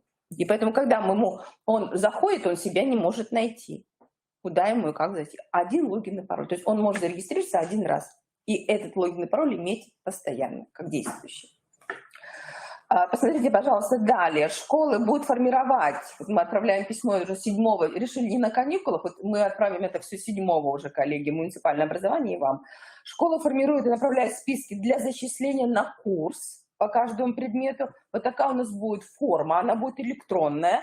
Посмотрите, логин в ГИСЭО. Поэтому именно вот это надо проверить, чтобы это все было. Далее. И уже в 2 форматах файлов или на выбор. Вот по следующей форме будет направляться информация уже для зачисления. Далее, списки мы покажем предметам. Вопрос был, если у ученика все предметы, ничего страшного. То есть мы потом все это интегрируем, и у нас будет список по каждому предмету, но если нам необходимо будет данные по одному ученику, мы будем тоже иметь такую возможность. Поэтому здесь мы должны понимать, что формируется по предметам, а далее мы уже интегрируем в свой список. Что еще важно? Название школ. Коллеги, у нас оказалось, что когда мы пишем, например, в кавычках СОШ, и все, мы не понимаем, кто это. Но это не к Сыктывкару относится, коллеги, это к муниципальному образованию, поэтому нам нужно полное наименование школы, где вы находитесь. Поэтому, когда появляется ребенок и в кавычках среднее общеобразовательная школа, и все. И там дальше все теряется. Поэтому здесь очень важно, чтобы нам были видны вот именно эти сбивки учителя и ученика. Ну и уже далее, как только мы получаем всю эту информацию, дается доступ и открывается, мы предполагаем, 1 декабря будет все открыто. ФИПИ проработает уже все, и у нас уже идут записи активно от наших методических представителей, поэтому я думаю, что все получится как очень достойный проект на уровне республики, который позволит каждому педагогу, каждому обучающемуся стать важной частью нашей единой системы работы по повышению качества образования. Николай, наверное, вот таким образом мы завершим. Ну и по личному кабинету педагога хотела тоже опрос провести. Знаете ли вы, какие педагоги у вас в личном кабинете, как вы используете? Ну, это отдельная тема. И я вижу вопрос. Вопрос, да, то есть. Как быть с обучающимися? Да, но я думаю, что это работа в организации. Да, да. Немножко не... Да. Почему как быть? В школах бывает, и мы Много, тоже да. работаем с ними. Да, поэтому какое от вас предложение? Скажите, какое предложение, но мы все-таки здесь говорили о ОГЭ именно. Если какая-то помощь нужна, да, Елена Станиславовна, мы можем подключиться. Но я предполагала, что работа эта в школе должна выстроена быть. Мы немножко... Елена Станиславовна, можете с нами связаться и пояснить, если нам необходима помощь методическая, мы готовы подключиться. Но это мы говорим о ОГЭ. Коллеги, есть запросы на единый государственный экзамен. Думаем пока, сможем ли осилить, но ОГЭ, да, точно, вот старт уже будет, да, в конце ноября, а единый государственный экзамен, если необходимо, то будем формировать, но пока не однозначно у нас мнение. Коллеги, как вы думаете, нужен личный кабинет для подготовки к ЕГЭ? Коллеги, Персонализированный, наверное, нет. Такой персонализированный, наверное, нет. Ну вот мы тоже думаем только для обязательных. Вот коллеги тоже предлагают нам не все предметы по ЕГЭ, математику, русский. Мы приступили к подготовке русского языка, скажу честно, у нас готов. И математика, там есть изменения, тоже возможно. Но это вот, я думаю, что может быть середина декабря, коллеги. Услышала вас. То есть как вы думаете, уважаемые коллеги, личный кабинет для подготовки к ЕГЭ по обязательным предметам нужен? Нет, что-то еще не вижу. Да, математика, да. Ну да, согласна. С разбором. Ну, конечно, с разбором, коллеги. Если... Да, может базу, да. Ну, можно обязательно. Математика. Хорошо. Да, хорошо, мы вас услышали, хорошо. Но кто работал в личных кабинетах, там разборы есть, конечно, это формат личного кабинета, конечно, там будут разборы, обязательно с разборами, это не просто выкладка материала. Хорошо, то есть тогда мы будем продолжать, и математику тоже возьмем, и русский математику нужно для 11 класса. Коллеги, спасибо большое, спасибо за поддержку, поэтому... Я думаю, что с ГЛ проблем не было, конечно. Ну, потому что знаю, что как ГЛ, как правило, всегда хорошо. Да. Это, наверное, как раз молодые коллеги, у которых нет опыта, возможно, задают такие вопросы. Да, поэтому это ведь еще вариант зависит от заболевания. Поэтому тоже... Юлия Михайловна, какая-то помощь нужна. Поэтому, конечно, мы понимаем, но эта работа организована в школе. Если нужна какая-то на уровне республики, то есть мы говорим о республиканской системе. То есть если что-то необходимо, поэтому я понимаю, Юлия Михайловна, мы посмотрим, откуда вы, давайте мы с вами свяжемся, потому что мы предполагали, что сегодня мы говорим о республиканской системе. Хорошо, Юлия Михайловна, давайте поговорим. Мы понимаем, что есть проблемы. Хорошо. Да. Спасибо. Уважаемые коллеги, мы продолжаем наш семинар и поднимаем вопрос о школьной неуспешности, фактор риска и направление профилактики. Вместе с нами сегодня работает Ольга Михайловна, Селезнева Ольга Михайловна, уже имеет огромный опыт управленческой работы. Ольга Михайловна, вы с нами, здравствуйте. Добрый день, коллеги. Меня хорошо видно, слышно? Здравствуйте. Да, Ольга Михайловна, да, вас слышно. Коллеги, слышно ли Ольгу Михайловну? Кто с нами онлайн? Мы слышим в онлайн-студии. Да, смотрю в чате, да, отмечают. Ольга Хорошо, Михайловна, ну, тогда мы замечательно. передаем слово. Ольга Михайловна представила свой проект, наверное, вы скажете, на федеральном уровне и получила диплом первой степени, поэтому мы понимаем, что именно практикоориентированность вашего проекта, она интересует, конечно, наших заучей. Ольга Михайловна, вам слово.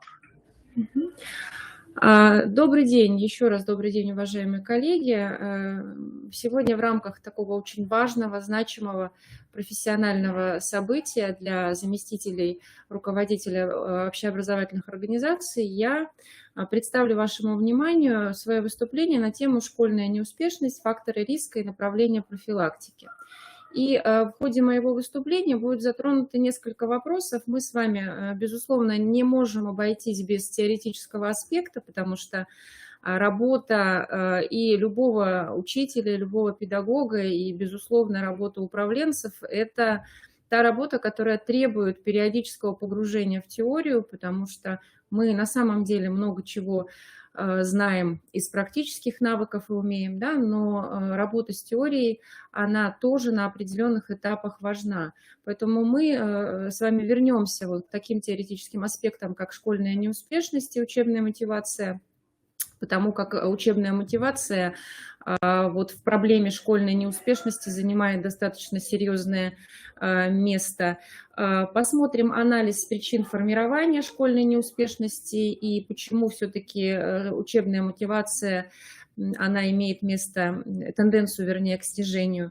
Ну и несколько, какое-то ваше внимание я займу, осветив вопрос, как минимизировать школьную неуспешность, поделившись опытом работы опорной школы, в статусе которой работает наша гимназия, гимназия номер 2, расположенная в городе Инте. Я хочу отметить, что вот Галина Владимировна уже об этом сказала, да, что в октябре текущего года этот опыт был представлен на всероссийском конкурсе «Лучшие практики и программы психолого-педагогического сопровождения учащихся с высоким риском школьной неуспешности». Этот конкурс был организован Липецким государственным педагогическим университетом имени Петра Петровича Семенова-Тяньшанского. И вот данный опыт, так вот даже для меня неожиданно, он был отмечен довольно высоко дипломом победителя. Хотя на самом деле, сразу хочу пояснить, что идея создания данного проекта и даже его частичное воплощение, оно началось довольно давно, еще в 2011 году я обучалась на управленческих курсах при Академии госслужбы при президенте Российской Федерации в Санкт-Петербурге. И вот там на, скажем так, достаточно высоком уровне мы защищали наши дипломные проектные работы. Вот наша группа, куда входило несколько директоров школ, гимназий северо-запада Российской Федерации, то есть это несколько регионов, вот мы рассматривали эту важнейшую проблему, то есть, как мы видим, прошло 11 лет, а актуальность этой проблемы, она не то чтобы никуда не ушла, да, по-моему, на сегодняшний день вот школьная неуспешность и низкая школьная мотивация, она приобретает еще более серьезные масштабы, поэтому вот возникла идея к этому вернуться, этот опыт пересмотреть и попробовать вот свои силы на таком достаточно значимом всероссийском конкурсе. Ну и, как я уже сказала, неожиданно вот такой результат получился. Ну, все-таки начнем с теории, да, немножечко поговорим об этом. Выдающийся российский психолог, доктор биологических наук, академик Российской академии образования Марьяна Михайловна Безруких отмечает, что проблема школьных трудностей актуальна всегда и везде. Это серьезнейшая проблема, потому что она и социальная, и психологическая, и медицинская, и педагогическая. Ни для кого не секрет, что программы школьного обучения, они усложняются из года в год, и к детям предъявляем мы также достаточно высокие требования. И трудности обучения в школе могут отражаться как в успеваемости ребенка, так и в его поведении, во взаимоотношениях со взрослыми, сверстниками. То есть здесь речь идет уже о комплексе проблем, которые в конечном итоге затрагивают все стороны жизни ребенка. И в итоге зачастую такие дети ищут круг людей, для которых они не будут значимы, среди которых они не будут себя чувствовать как-то некомфортно. Вот так дети попадают в группы риска, так они оказываются в группах антисоциальной направленности.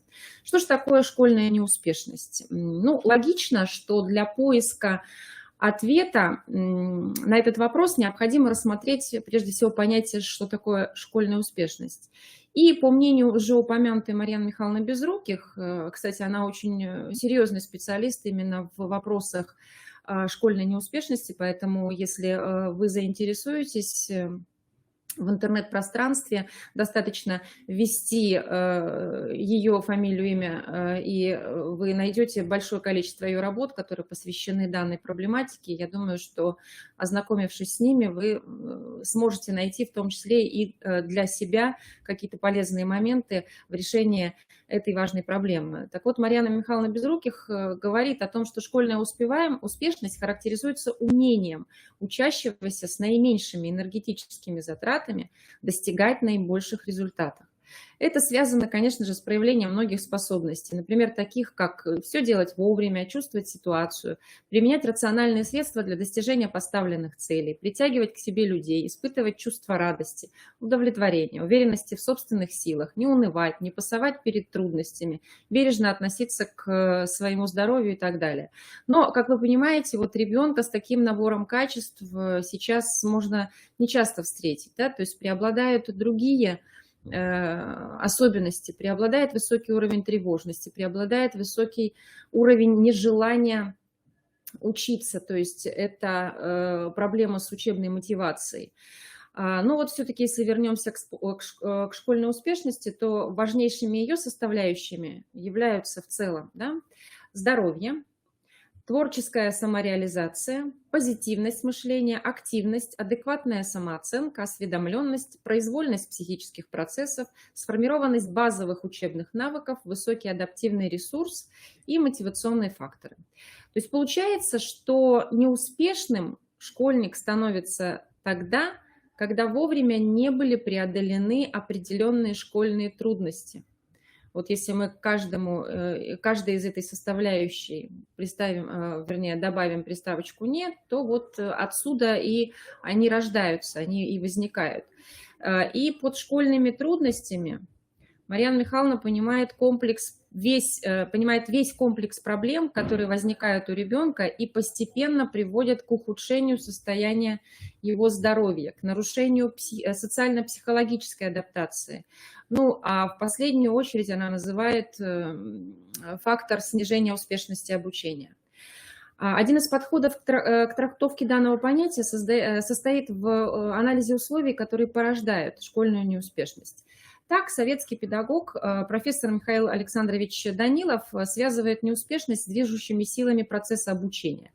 То есть это противоречие данного процесса. Согласно позиции Данилова, в тех случаях, когда противоречивое единство возможностей учащегося и того, что от него требуют родители, что от него требует школа, вот когда этот баланс нарушается, тогда ребенок становится на верный путь к неуспешности. Сходные суждения высказывает и польский педагог, и психолог Винсент Акони. Он определяет неуспешность как нарушение взаимодействия между учениками, учителями и также внешними условиями, куда он в первую очередь относит семью.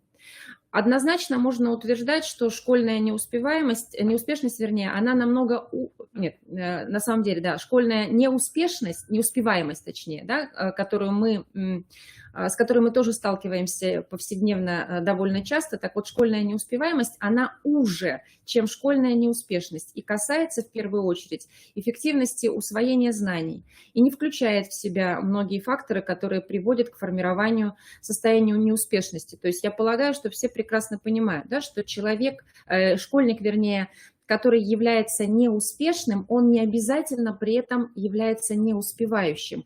Но зачастую вот эти два момента, они идут бок о бок. Хотя это не такой твердый постулат, все зависит от конкретных обстоятельств, в которых находится ребенок.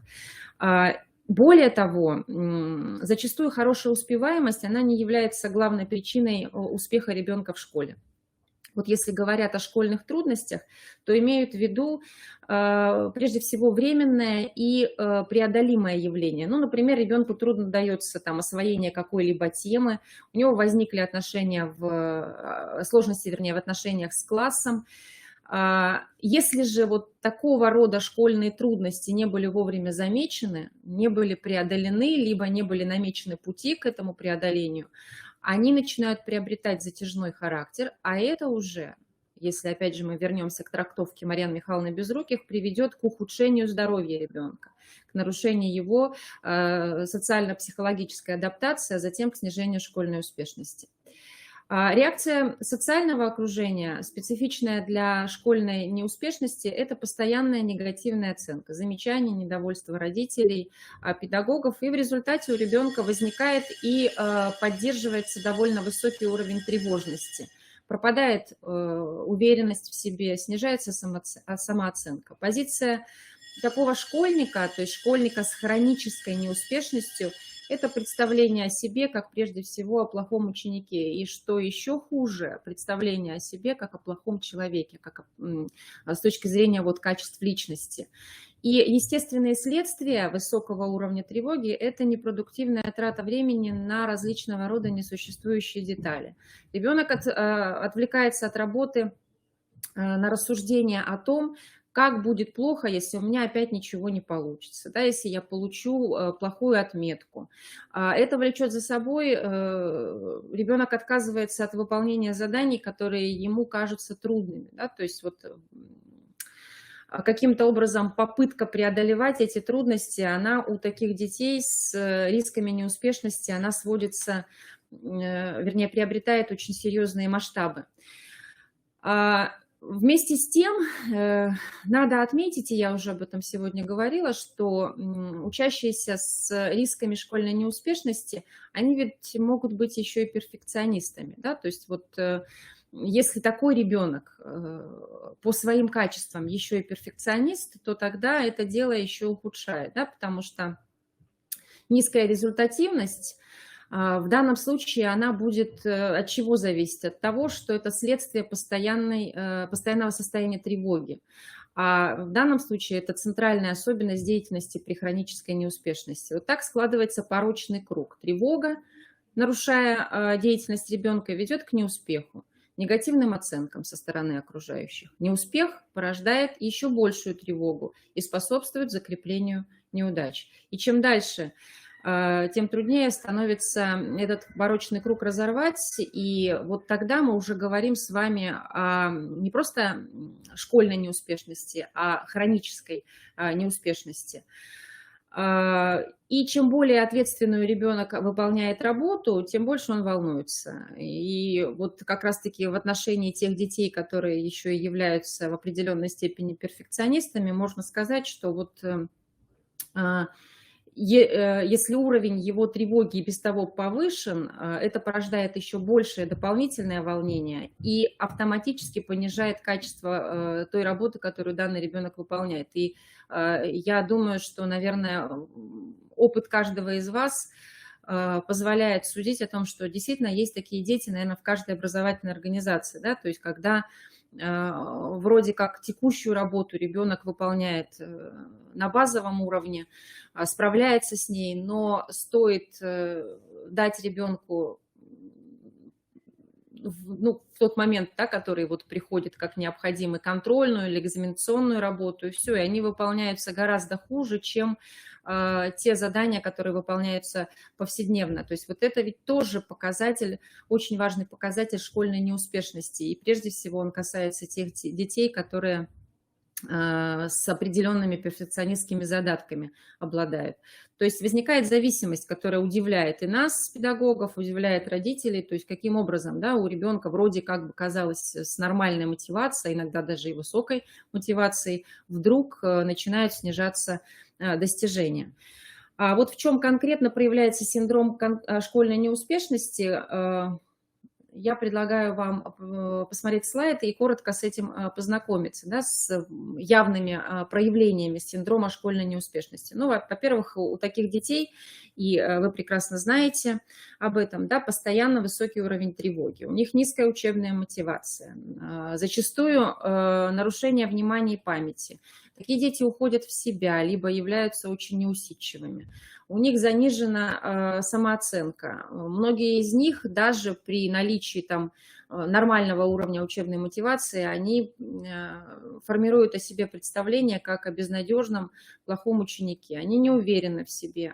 Они не верят в то, что удача, в принципе, им может сопутствовать, и постоянно ожидают помощи от других. То есть возникает установка, что я этого не сделаю никогда самостоятельно, мне всегда нужна будет помощь извне. И наиболее уязвимыми для формирования школьной неуспешности являются следующие периоды в жизни школьника. Ну, во-первых, конечно, это первый класс. Затем это переход в среднюю школу, в 5 класс, соответственно, да, и подростковый возраст тоже это очень важный период, и тот период, который наиболее часто вот все факторы, связанные со школьной неуспешностью, формируются и порой доходят до критического уровня. Если ребенок недостаточно готов в школе, да, если у него недостаточно развита мелкая моторика, не сформировано поведение ученика, есть трудности при взаимодействии с другими взрослыми, даже если при этом уровень природного интеллекта довольно высокий, вот у такого ребенка всегда будет опасность, риск попасть в разряд, в дальнейшем разряд неуспешных. Вот мне хотелось бы буквально несколько слов сказать о следующем. Да? То есть сейчас у нас, согласно закону об образовании, есть предусмотрены такие формы, как семейное образование, как очно-заочная форма образования, когда ребенок часть предметов посещает, часть предметов на домашнем изучении. И вот, вы знаете, такая форма, она в последнее время начинает часто практиковаться. И вот тенденция, которую мы заметили на уровне нашей образовательной организации, она связана вот как раз-таки с пандемийными годами, когда многие родители, работавшие, имеющие, вернее, работу, да, на удаленном режиме, они из центральных городов уезжали сюда, в глубинку, в провинцию. Ну и, собственно говоря, знакомые с такими формами, они заявляют о необходимости перевода ребенка либо на семейное воспитание, либо на очно-заочную форму. И вот здесь нужно сказать, что это тоже очень такой серьезный, тревожный фактор, да, потому что ребенок, он ведь в данном случае лишается возможности социализации, да, то есть находясь только лишь в узком родительском кругу, в узком семейном кругу, на самом деле вот то, что он лишен социализации, начиная с начального звена, 1-2 класс, вот это потом выльется в очень серьезные проблемы, которые будут связаны со школьной неуспешностью, несмотря на то, что все природные задатки у ребенка развиты на достаточно высоком уровне. То есть вот это на самом деле вызывает тревогу, хотя, в принципе, отказать мы, безусловно, в этом родителям не можем. И вот тут сразу же мы тоже с коллегами обсуждали эту проблему. Вы знаете, наверное, есть необходимость для ряда наших современных родителей, которые... Ну, понятное дело, у нас сейчас очень широкое информационное поле, да, они разбираются и в психологии, и в педагогике, но, наверное, есть сейчас место и со стороны школы работать в каком направлении. Ну, вот у меня, например, была такая идея проводить серию родительских собраний, которые, ну, условно можно назвать сухомлинские чтения, да, потому что современным родителям очень важно перечитать классика педагогики Сухомлинского, и тогда очень многие вещи, наверное, покажутся очевидными, очень многие вещи станут на свои места. То есть нельзя, ну, наверное, в какой-то степени толкать своих детей туда, что поставит их на путь к школьной неуспешности. То есть вот с родителями нужно работать. Сегодня очень много говорили о профессиональных дефицитах, они, безусловно, есть. Но, на мой взгляд, есть и так называемые родительские дефициты, с которыми тоже, ну, как никому в школе, да, нужно, безусловно, работать. Но это вот небольшое такое отвлечение, это мое мнение из того опыта, с которым мы сталкиваемся в последнее время. Конечно, подростковый возраст чрезвычайно сложен. Это тоже вот та зона риска, где формируется школьная неуспешность. В этот период ребенок решает множество задач. Да? Когда мы говорим о переходе в 5 класс, то есть здесь тоже вот социализация, адаптация, она имеет большое значение, потому что ребенок знакомится с большим количеством новых учителей, с их требованиями. И это тоже, скажем так, далеко не под силу каждому школьнику, и это тоже то обстоятельство, которое может привести к формированию школьной неуспешности, если ребенку не помогать с этим справиться. А помощники в данном случае, как вы понимаете, конечно же, это сами учителя, и это, безусловно, семья. Вот таким образом можно говорить о школьной неуспешности как многофакторном явлении, и можно сказать, что вот некоторые современные психологи говорят о том, что это уже перерастает в синдром, то есть школьная неуспешность – это синдром. И касается это вот не только успешности, результативности точнее, да, с точки зрения успеваемости ученика, но и затрагивает его личность. То есть опять же к вопросу о том, что несколько лет назад под школьной неуспешностью мы прежде всего с вами понимали неуспеваемость, низкую учебную мотивацию. Теперь ситуация меняется. Теперь мы имеем дело уже и с необходимостью коррекции в определенном смысле личности ребенка, потому что, коль скоро школьная неуспешность перерастает в синдром, тогда это явление уже становится многоаспектным. Если школьная неуспешность психически здорового учащегося, как отмечают, опять же, психологи, да, она, как правило, считается, ну вот, извините за грубое слово, браком работы школы, то школьная неуспешность, по мнению вот ряда психологов, это проблема не только школы, но и семьи. И к школьным проблемам в первую очередь приводит психофизиологическая и валеологическая некомпетентность взрослых, которые воздействуют на ребенка как в школе, так и дома. Я напомню, что под валеологической компетентностью мы связываем что? Это сохранение психофизического здоровья ребенка в конкретных условиях, в том числе и в неблагоприятных условиях. При этом нужно и важно учитывать индивидуальное здоровье каждого человека, но в данном случае ребенка. Ниже представлена классификация причин школьной неуспешности. Согласно этой классификации, она тоже принадлежит Марьяне Михайловне Безруких. Ну, во-первых, по мнению Марьяны Михайловны, к неуспешности всегда приводит нарушение социально-психологической адаптации. Некоторые школьники уже с 1 класса попадают в разряд неуспешных и остаются таковыми на долгие учебные годы. А успешность младшего школьника, она определяется наличием высокого адаптивного ресурса. А у нас сейчас многие первоклассники как раз-таки этим ресурсом не обладают. И вот здесь вот как раз-таки должна и включаться семья, да, в то, чтобы этот механизм адаптации отрабатывать и развивать.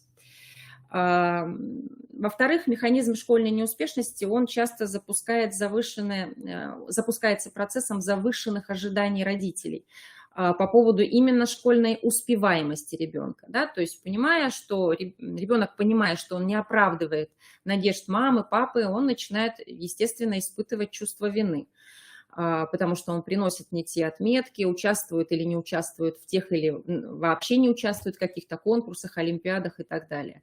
И вот важно для формирования представления ребенка о себе как о как об ученике, и то, каким образом родители реагируют на успехи и неудачи ребенка. Вот перенос оценок с учебного результата на личность ребенка, он чреват серьезными последствиями.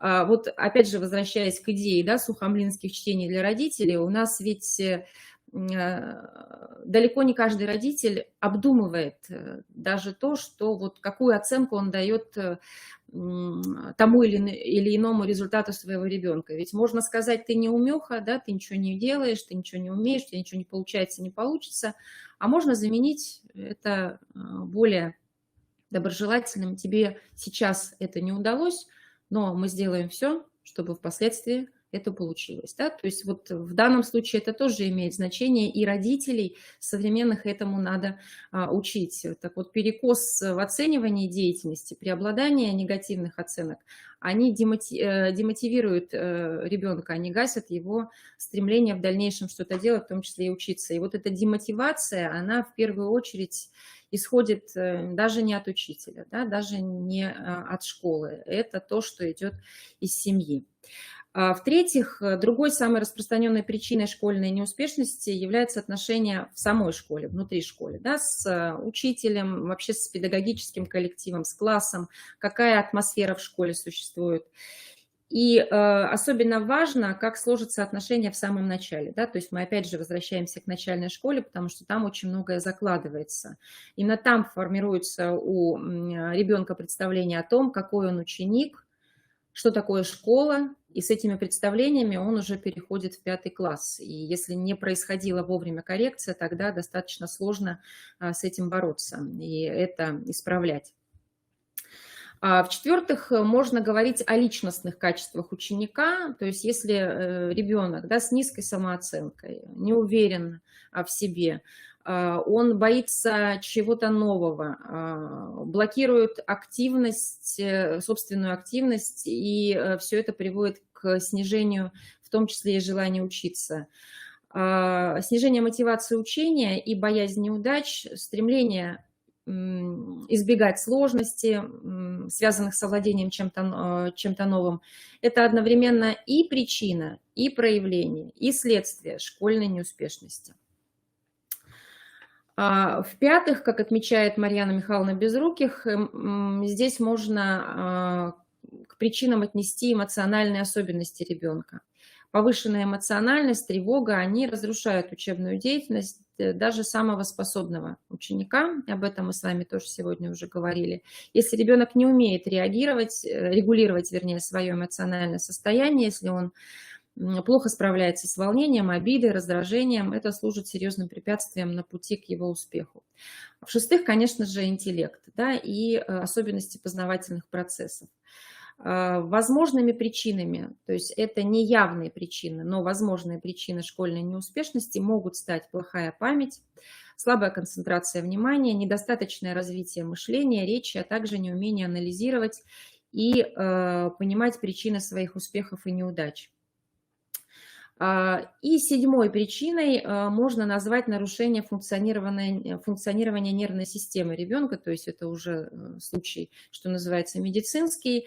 Это тоже на сегодняшний день имеет место быть, поэтому мы об этом говорим. Эта группа требует консультации у медицинских специалистов, невролога, психиатра, так как часто данные нарушения вообще либо родителями не замечаются, либо родители эти нарушения относят к особенностям характера своего ребенка. И вот тут вот я думаю, что вы понимаете, да, что переубедить достаточно сложно родителя. И не каждый родитель, он принимает, скажем так, совет от учителя, от любого другого педагога обратиться к специалистам уже медицинского плана. Ну и потом это, конечно же, приводит к нарушениям уже тяжелого характера, что мешает ребенку полноценно учиться в школе. Итак, школьная неуспешность может являться как следствием, так и причиной нарушения психофизиологического развития, социальной адаптации ребенка. И фундамент школьного благополучия, он закладывается при помощи семьи еще до поступления ребенка в школу, потом шлифуется в начальной школе. И вот если все эти шаги соблюдаются, тогда процент учащихся с синдромом школьной неуспешности при переходе из начального звена в 5 класс, он минимален. Если на это не обращать внимания, тогда мы с вами получаем целый ворох проблем.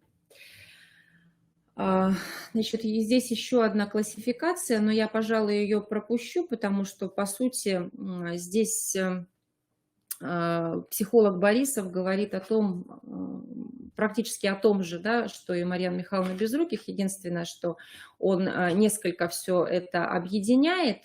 Я думаю, что презентация будет доступна к скачиванию, и, пользуясь презентацией, вы потом сможете погрузиться вот во все эти классификации, изучить их самостоятельно, потому что вопросом, как я уже сказала, теоретическим владеть тоже очень важно. Еще есть классификация, которую предлагают наши известные психологи и педагоги Юрий Константинович Бабанский и Валентина Самойловна Цейтлин. Да, здесь тоже анализируются внешние и внутренние причины школьной неуспешности. Также, воспользовавшись данной презентацией, вы сможете самостоятельно в теорию погрузиться.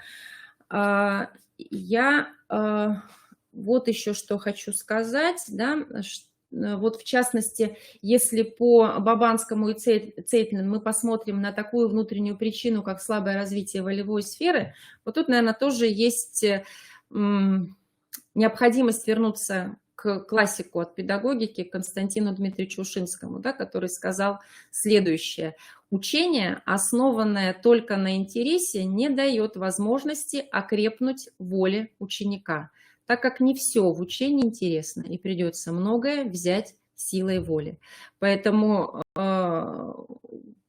все должны понимать, что как бы ни делали мы интересным там свой урок, мероприятие и так далее, да, то есть не всегда это работает. То есть ребенку недостаточно просто прививать интерес. У ребенка должна быть еще развита на достаточно высоком уровне волевая сфера для того, чтобы не приключился вот этот самый синдром школьной неуспешности. Так, сейчас, секундочку. Значит, здесь тоже я пропущу, потому что это, собственно, все об одном и том же.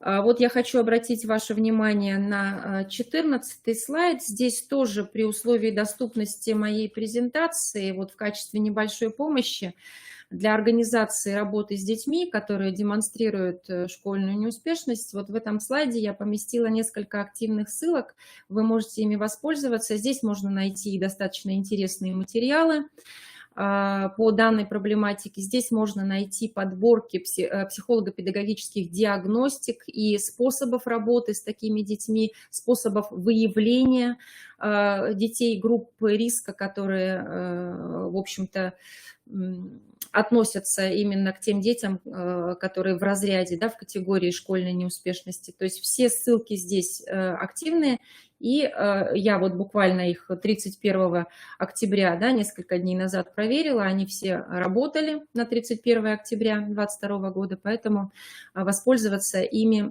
тоже вы сможете. Ну и буквально вот несколько слов как раз о том опыте, который был представлен в программе формирования творческой образовательной среды как эффективный способ сопровождения учащихся с высоким риском школьной неуспешности и низким уровнем мотивации. Я хочу сказать, что эта программа, она направлена ведь не только на сопровождение одаренных учащихся, но одновременно эта программа ставит своей целью снижение рисков неуспешности ребенка, повышение его учебной мотивации через вовлечение в различные мероприятия, составляющие единую творческую среду гимназии.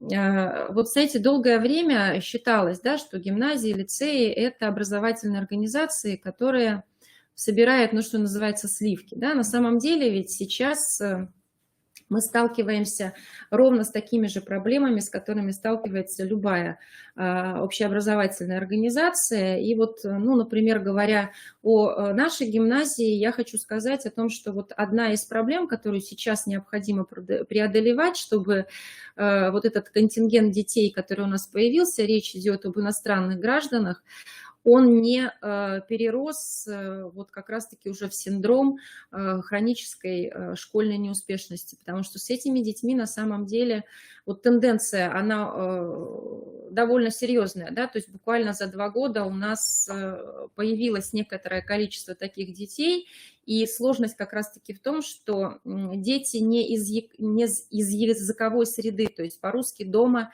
как бы мы ни настаивали, да, они все равно не разговаривают. И это все влечет за собой понятные проблемы. И вот в данном случае, когда мы говорим о творческой среде, о мероприятиях, которые составляют эту творческую среду, очень важно таких детей туда вовлекать, да, потому что, с одной стороны, эти дети, они понимают, да, что они нужны, важны в образовательной организации, несмотря на то, что они являются носителем другого языка, другой культуры и так далее. Да, мы их привлекаем, разрабатываем, вернее, такие мероприятия, которые вот многоплановые, поликультурные, и эти дети могут показать себя с совсем другой, иногда даже неожиданной стороны. Поэтому вот на наш взгляд именно творческая образовательная среда – это та среда, которая, ну, если не приведет к полному преодолению школьной неуспешности, то, по крайней мере, позволит их минимизировать. Я, поскольку в гимназии в большей степени курирую все-таки методическую работу, да, то я хочу сказать о том, что на самом деле дефициты у педагогических работников, связанные именно с преодолением школьной неуспешности, они тоже достаточно серьезные. Ну, в первую очередь, опять же, да, если мы говорим о том, что вот с какими дефицитами мы сейчас сталкиваемся, это прежде всего вот иностранные граждане, и здесь в этом смысле нам очень помогла реализованная институтом программа повышения квалификации психолого-педагогическое сопровождение несовершеннолетних иностранных граждан в образовательной организации. Я вот, поскольку буквально на прошлой неделе была в Сыктывкаре и забирала на весь муниципалитет удостоверение, то, знаете, вот меня лично порадовало, да, что очень много педагогических работников в ИНТЕ освоили эту программу. А это значит, что есть понимание, да, что с этой тенденцией мы с вами неизбежно столкнемся. Отодвигать это на задний план, что это где-нибудь произойдет, только не у нас, на сегодняшний момент, конечно, нельзя. И поэтому хотелось бы сказать, что очень важное значение имеет не только создание внутри образовательной организации вот той среды, творческой среды, да, которая позволит вовлечь туда детей с рисками школьной неуспешности, но очень важно еще при этом сопровождать учительский корпус, да, потому что нужно учить педагогов, как справляться с теми ситуациями, которые для нас были нетипичными. Все мы прекрасно знаем, что выходить из зоны комфорта очень тяжело. Тяжело это и нам, но еще тяжелее, поверьте, и детям. Ну вот еще вернусь я к нашей программе, потому что ухожу немножечко в сторону. Вопрос действительно очень такой животрепещущий, поэтому говорю много и, может быть, даже не по существу. Если вернемся к нашей программе представленной, да, то она состоит из 3 подпрограмм. Это творческие пространства, это урок без учителя, то есть это вот как раз та возможность, которая дает ребенку попробовать себя в роли учителя, да, и с такими детьми, конечно, нужно вести серьезную подготовительную работу, но такой проект, он детям дает не просто шанс, с одной стороны, себя профессионально там как-то, да, попробовать, но с другой стороны, это серьезный шанс, но опять же, да, при детальной проработке, серьезный шанс поверить в свои силы. Это не должно быть массовым мероприятием, это то мероприятие, которое носит точечный характер, да, и только вот при таком детальном к нему отношении, при детальной проработке вместе с ребенком, который согласится на этот проект, на урок без учителя, тогда можно видеть какие-то результаты. Конечно, это пространство воспитания и классное руководство, то, собственно говоря, от чего сейчас многое зависит, и в первую очередь преодоление школьной неуспешности. есть эта программа реализуется через сеть мероприятий, вот родительский час, да, о чем я говорила, да, и вот здесь вот витает как раз смысл этих самых сухомлинских чтений. Это сеть мероприятий под обобщенным названием «Классный руководитель. Ключевое звено организации воспитательной деятельности». Здесь речь идет о диссеминации опыта деятельности классных руководителей на уровне и гимназии, на уровне муниципалитета, ну и с перспективой выхода, наверное, на республику. Это мероприятие разновозрастной коммуникации, которые тоже снимают уровень тревожности у учащихся, и все это ведет, в общем, к преодолению, вернее, к минимизации рисков школьной неуспешности. Ну и, конечно, то, вот о чем я говорила, это творческая социокультурная среда.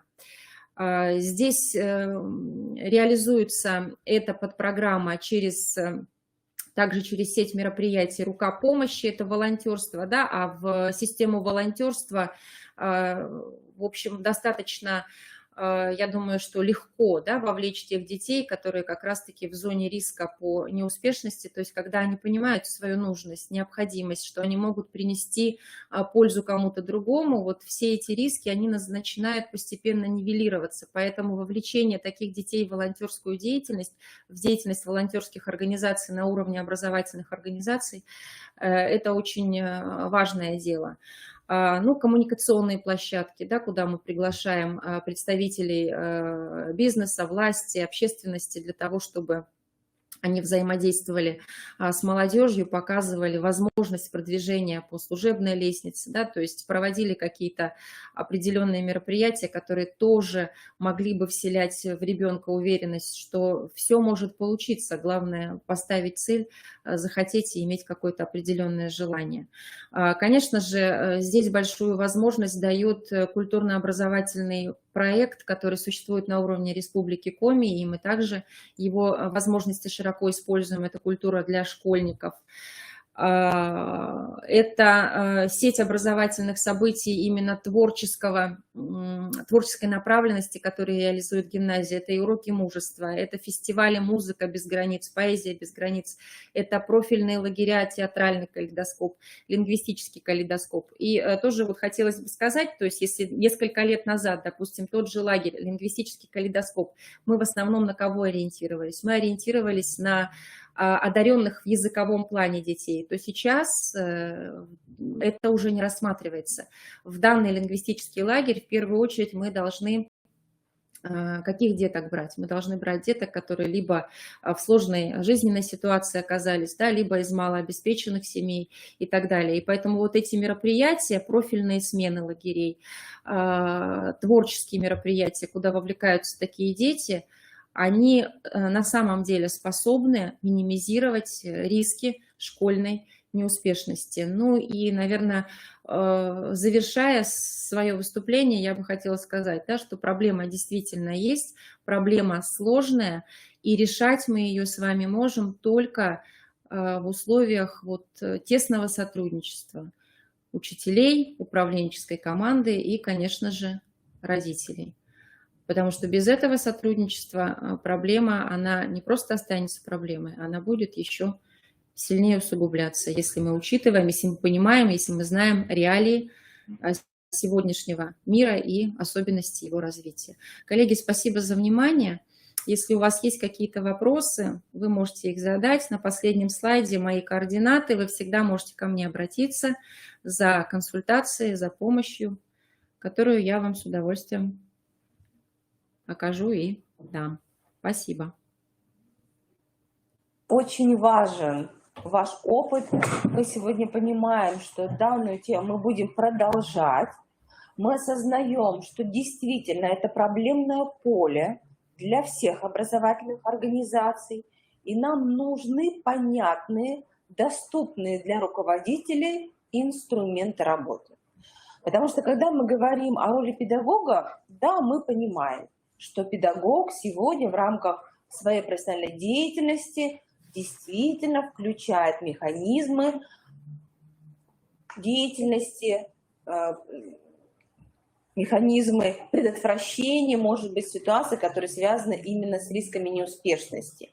Зачастую это связано прежде всего с неуспеваемостью. А вот когда мы говорим о работе команды, когда мы говорим о работе управленца, вот здесь все механизмы включения ребенка, который находится в зоне риска, в зоне именно школьной неуспешности, в проекты, о чем вы говорили, именно во взаимодействии с общественными организациями, работа именно и с педагогами, психологами, социальными педагогами, это все надо рассматривать в комплексе. И поэтому действительно в этой проблеме роль заместителя, руководителя, заместителя директора, мне кажется, она доминирующая. Как вы думаете, Ольга Михайловна? Да, безусловно, я согласна с вами, Галина Владимировна, потому что заместитель руководителя, он координирует, направляет и курирует некоторые вопросы. И вот от качества, да, этой координации, этого кураторства зависит в целом результат. Согласна. Вот, уважаемые коллеги, мы сегодня формируем практики по сопровождению детей, которые находятся в зоне риска. Мы с ним понимаем, что это очень глубокая прогностическая деятельность заместителей директоров. Мы зачастую уже видим школьную неуспешность, а необходимо выйти на другой уровень, Ольга Михайловна. Поэтому я думаю, что мы соберем практики работы именно с детьми, с родителями, ведь здесь очень важно работать с семьей, вы об этом и говорили. И, конечно, мы сегодня осознаем, что нам необходимы практики, лучшие практики по этому направлению, которые могут представить образовательные организации. Поэтому, Ольга Михайловна, я думаю, что мы эту продолжим тему рассматривать.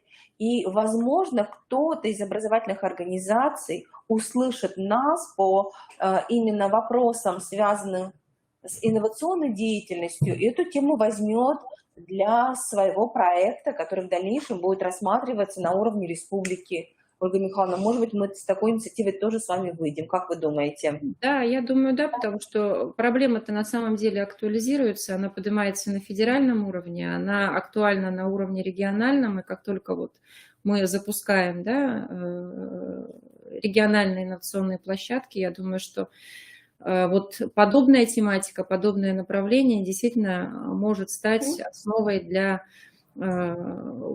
чьего-то проекта, его воплощения, ну и ожидаем. Да, и далее его трансляции, поэтому нам очень важно. Механизмов много. Нам надо понять региональный контекст и какие-то индивидуальные пути сопровождения организации именно по данной проблематике. Поэтому мы берем это себе как задачу методическую, но для коллег, для заместителей важно, что мы будем продолжать рассматривать глубоко, серьезно данную тему. Ольга Михайловна, большое спасибо. Спасибо, коллеги. Уважаемые коллеги, мы продолжаем. И сейчас мы подключаем наших коллег, Марию Анатольевну Гавову, проректора по научно-методической работе, и Чернову Наталью Владиславовну, представителя регионального методического актива, очень яркого педагога нашей республики и заместителя директора школы номер 3 поселка Жешар. Сколько у вас уже опыт работы? По-моему, уже 35 лет. Стаж, опытный педагог, опытный заместитель. Поэтому, уважаемые коллеги, прошу принять данное выступление как основание и для вашей дальнейшей профессиональной деятельности условия обеспечивания, которые обеспечивают объективность результатов. Пожалуйста. Добрый день, уважаемые коллеги. Сегодня вопрос обеспечения объективности результатов оценочных процедур в образовательной организации стоит на злобе дня, потому что мы с вами получаем новый список школ, в которых есть признаки необъективности, и для нас это тревожный звоночек о том, что мы с вами еще недостаточно все условия обеспечиваем в наших образовательных организациях. Мы свое выступление с Натальей Владиславовной построим таким образом, что я даю какие-то установки общие, федеральные, рекомендации озвучиваю, Наталья Владиславовна рассказывает о том, как это реализовано в образовательной организации, непосредственно в которой Наталья Владиславовна работает. Да, коллеги, очень важно понимать, что обеспечение объективности образовательных результатов у обучающихся – это и важнейший принцип, и важнейшее условие осуществления управления качеством образования. Причем это управление качеством образования осуществляется на всех уровнях, и на уровне школы, и на уровне муниципалитета, и на уровне региона, и на федеральном уровне. Мы должны понимать также, что, с другой стороны, объективность результатов – это и такая личностная какая-то категория, да, это, безусловно, этическая ценность, потому что объективность может быть обеспечена только на основе проявления честности в отношениях всех участников образовательных отношений, да, и между учителем и учеником, и между учителем и родителями, между учеником и его родителями. Мы должны также с вами понимать, что вопрос объективного оценивания образовательных результатов должен рассматриваться при реализации всех процедур внутренней системы оценки качества образования. Наталья Николаевна подробно вам о них рассказывала, и мы должны понимать, что и при осуществлении мониторинга образовательных результатов обучающихся в рамках текущего контроля успеваемости, и в рамках промежуточной аттестации, при проведении государственной итоговой аттестации, УПР и так далее, мы с вами должны обеспечить объективность образовательных результатов. А также и когда мы с вами осуществляем контроль индивидуального учета результатов освоения обучающимися образовательных программ в наших классных журналах, тоже мы должны уделить внимание объективности. Посещение учебных занятий в рамках внутреннего контроля качества образования, здесь тоже нет места субъективности, на первое место должна выходить объективность. Анализ результатов социологических опросов участников образовательных отношений и другие процедуры, которые вы проводите в рамках внутренней системы оценки качества образования, везде нам важно обеспечить объективность. Чаще всего объективность теряется при осуществлении оценочной деятельности педагогом. Да, и вот здесь представлены основные ошибки, которые наши педагоги могут допускать и в чем они проявляются. Ошибки великодушия. Проявляем снисходительность, завышаем отметки. Ошибки ореола впечатлений, да, когда впечатление, собственно, от ребенка мы переносим на оценку его деятельности. Ошибки центральной тенденции, когда в школе в целом не принято ставить ни двойки, ни пятерки. Ошибки контраста, когда после сильного обучающегося идет отвечать слабый, да, нам кажется, что его ответ намного слабее, и, соответственно, мы можем занизить оценку. Ошибки близости. Здесь имеется в виду то, что мы приближаем оценку к тем оценкам, которые ребенок получал ранее. Да? Если вот раньше он демонстрировал нам четверки, пятерки, то сложно поставить тройку. И наоборот, да? Если шли тройки, двойки, то пятерку поставить нам сложно. А также бывают и логические ошибки, когда мы симпатию или антипатию с ученика переносим на отметку, и либо отметка выступает как следствие настроения учителя. Ну и это неустойчивая система оценивания в целом, когда учитель может долго не спрашивать, то наоборот весь урок посвящает опросу, и ученики не знают, когда ожидается контрольное мероприятие. Да? Соответственно, здесь тоже могут возникать риски, связанные с необъективностью. Но когда мы с вами говорим о признаках необъективности, которые выставляет нам Рособорнадзор, мы прежде всего имеем в виду вот те 14 показателей, которые представлены в методике расчета показателя уровня объективности оценки образовательных результатов субъекта Российской Федерации. И вот именно на основе этих признаков необъективности школы попадают в этот список, федеральный список. Это могут быть завышенные значения средних баллов ВПР по русскому языку, по математике в 4 классе, по русскому языку в 5, по математике в 5, и завышенные значения среднего балла ОГЭ по русскому языку и по математике. Это также несоответствие результатов ВПР по русскому языку, например, в 4 классе и школьных отметок. Да? У ребенка в школьном журнале, да, стоят четверки, пятерки, ВПР написал на тройку. Может быть, результат занижен, несоответствие идет. Либо наоборот, да, ребенок учится на тройке, ВПР написал на пятерку, здесь тоже идет несоответствие, это тоже выступает в качестве такого признака необъективности, может выступать. Резкое возрастание результатов одной параллели от 4 класса к 5, например, по русскому языку, по математике. Или, наоборот, резкое падение результатов одной параллели от 4 класса к 5 по русскому языку и по математике. То есть вот все эти показатели учитываются при проведении методики расчета. Посмотрим на конкретных примерах. Вот на данном слайде представлен пример оценки правдоподобности распределения процентов выполнения заданий. Взята выпускная всероссийская проверочная работа по математике, 5 класс. Слева в зеленом прямоугольнике здесь у нас правдоподобность присутствует, да, а в красном прямоугольнике правдоподобность отсутствует. Наталья Владиславовна, прокомментируйте, пожалуйста. Ну, если говорить о математике как таковой, то основные базовые знания по математике получены в 4 классе. В 5 классе идет, как правило, повторение, да, и по идее должно, конечно, совпадение быть, пусть даже будет незначительное, либо повышение знаний по отдельным каким-то пунктам, то есть ребенка как-то вот за летний период, возможно, подучил, как-то попадает теперь, или уже знакомое задание, соответственно, он знает, как его решать. Или наоборот, может быть, конечно, и падение, но оно должно быть незначительным. Вот если мы смотрим на первый график, то мы видим, да, что в основном результаты повторяются с небольшими какими-то отклонениями. Что касается второго графика, ну тут явно видно, что даже несмотря на то, что какое-то задание выполнялось, скажем, на 50%, но почему-то в 5 классе уже на 15% выполняется это же самое задание. То есть это уже, конечно, ставит под сомнение объективность тех оценок, которые были выставлены в 4 классе. То есть, видимо, учитель в начальном звене, у них есть такая возможность, не будем таить греха, да, что они могут натаскивать на выполнение вот этих всероссийских проверочных работ, поскольку один учитель, и он им может как-то в свое время подкорректировать. То в 5 классе, когда предметник учили, то у него кроме 5 класса есть еще и другие классы, он уже себе такую практику позволить не может. Ну и в результате выходит вот такое несоответствие результатов. Да, и, коллеги, вот на данных диаграммах также еще, посмотрите, есть с синим цветом, да, показана вся выборка по конкретному муниципалитету, и красный – это выборка по конкретной школе. Да, и мы видим, что на левом прямоугольнике идет приблизительное совпадение, да, а на правом здесь существенное различие в конкретной школе от выборки по всему муниципалитету. Да? То есть что-то в этой школе не так, что не соответствует общим тенденциям. Следующий пример – это пример нетипичного распределения. Вот справа представлен пример нормального распределения, да, диаграмма такая ровная, плавная, а слева мы видим, что есть резкие скачки. Причем эти скачки на границах отметок находятся. Да?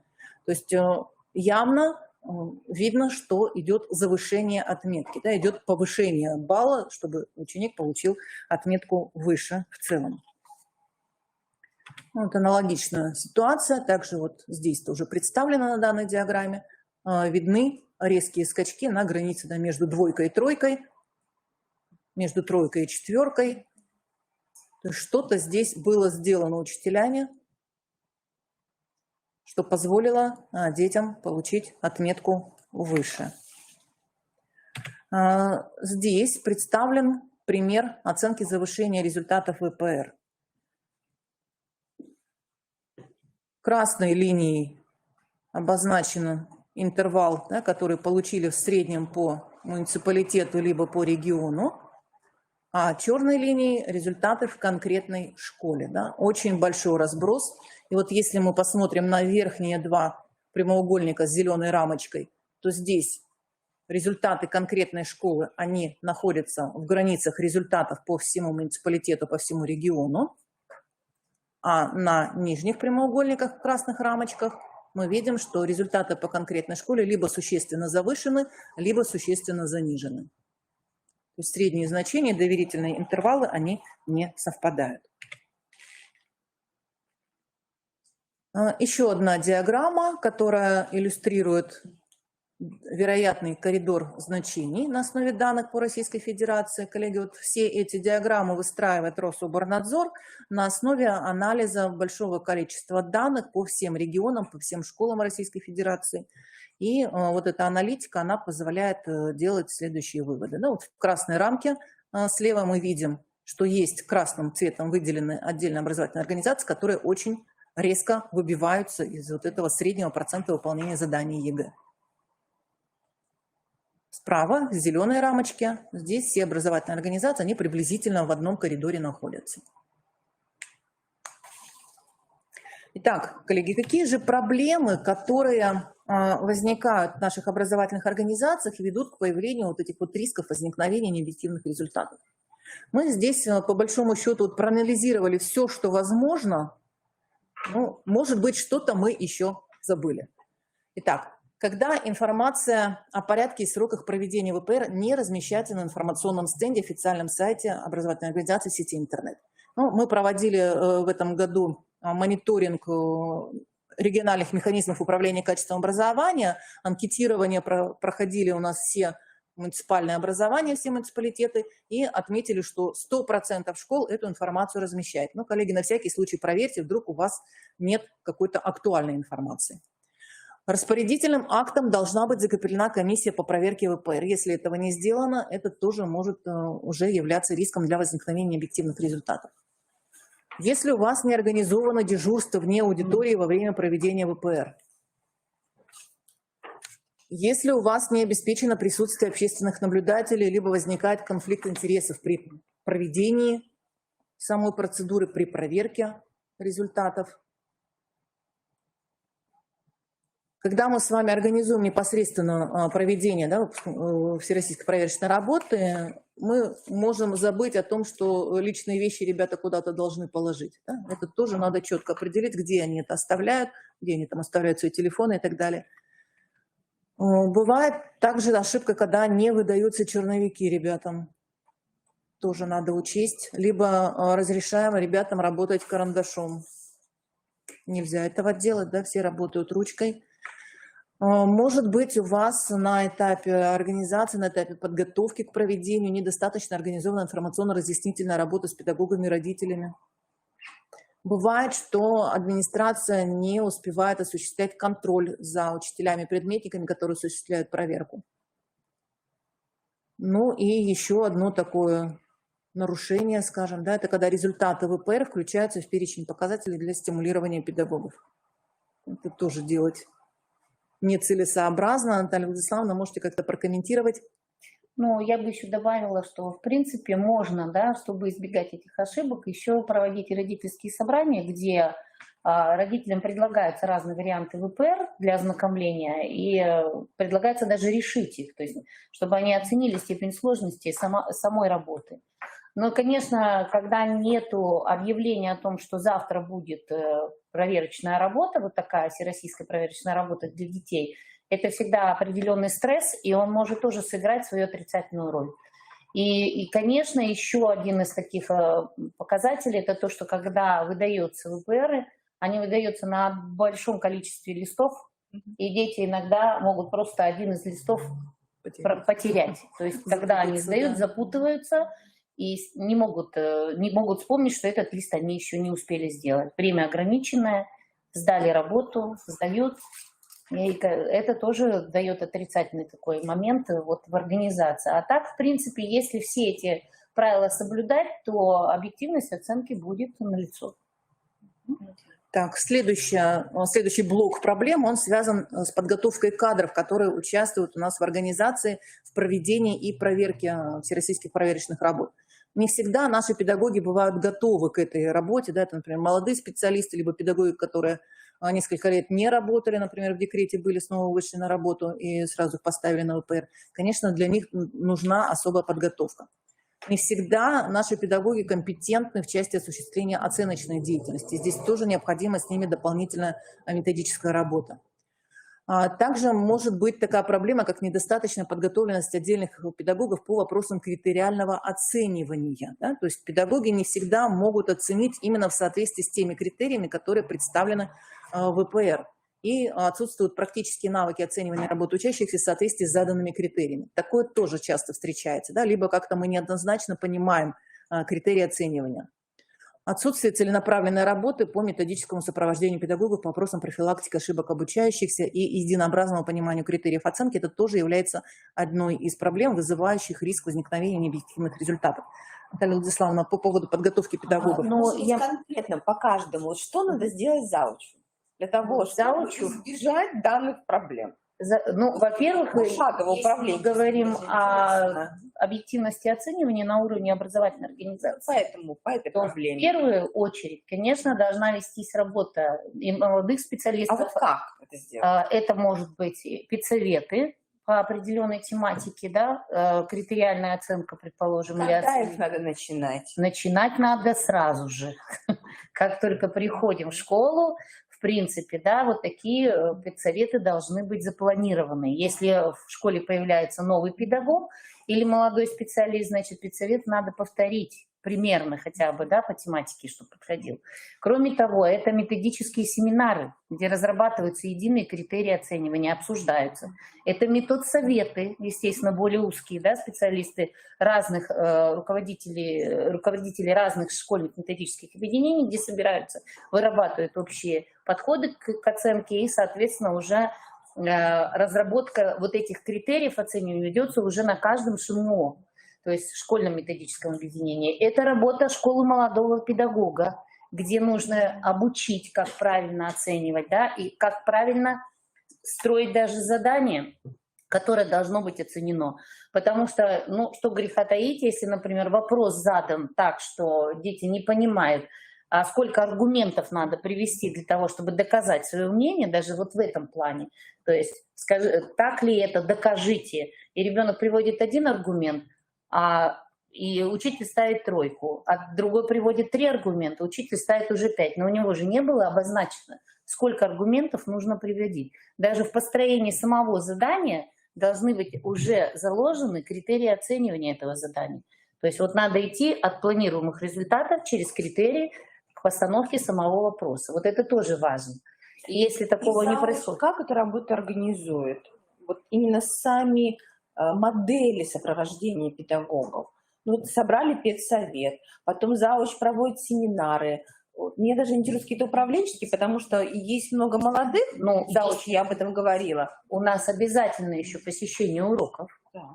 Не просто посещение урока, потому что часто у нас, когда приходят, например, новые учителя, они считают, что пришел зауч и до свидания, как правило, да, но у нас обязательно прийти надо и на самоанализ провести, и обязательно анализ, и вопрос оценивания обязательно затрагивается, потому что зауч со стороны замечает вот эти все ошибки типичные, которые могут на уроке проявиться, и поэтому, конечно, обговаривается все очень детально. То есть вот такая работа ведется. Ну и, соответственно, постоянный контроль ведется обязательно. И даже на каких-то совещаниях, когда у нас, например, у ребенка по русскому языку 5, например, а по истории почему-то там 3, да, хотя один цикл там, или английский 5, а русский 2, наоборот, английский 5, а русский 2. Как так получается? Ребенок что, лучше знает английский язык? Ну, естественно, ведется беседа, собираем этих учителей, которые работают с этим ребенком, и, соответственно, выясняем причины, почему такой разнос в отметках происходит, в оценивании. А какие-то рекомендации? Обязательно вырабатываются рекомендации. Обязательно справка по нашим собраниям, таким мини-собраниям. Справка обязательно. Подтверждающая. Ну, тут, наверное, еще и фактор наставничества. Да, у нас есть иметь наставники. значение. Если у нас новый учитель приходит, неважно, стажист он или не стажист, поскольку он новый учитель, мы сразу в коллективе нашем, да, мы сразу ему даем наставника. Не только молодому специалисту, но и вновь прибывшему учителю. Так, вот следующая группа проблем, она выявляется непосредственно в работе с обучающимися. Да? Очень часто мы наблюдаем, особенно в начальной школе, когда родители просят учителей готовить ребят к ВПР. Вот такая целенаправленная подготовка по типовым заданиям, натаскивание на результат, это, конечно, является грубой ошибкой, да, грубым нарушением. Нельзя готовить к ВПР.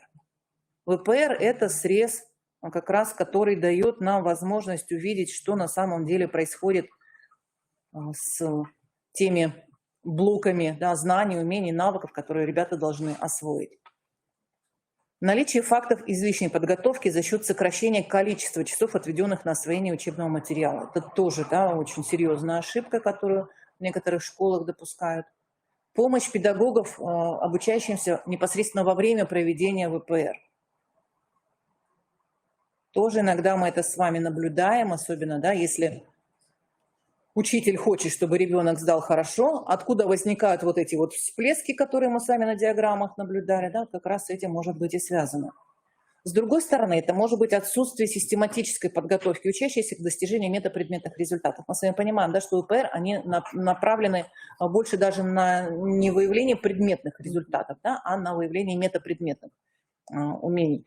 И вот здесь важно, чтобы эта работа по формированию метапредметных умений, она осуществлялась систематически на каждом уроке, в том числе и работа по формированию функциональной грамотности, да, все это должно быть реализовано не только, скажем так, в рамках подготовки к ВПР, в кавычках.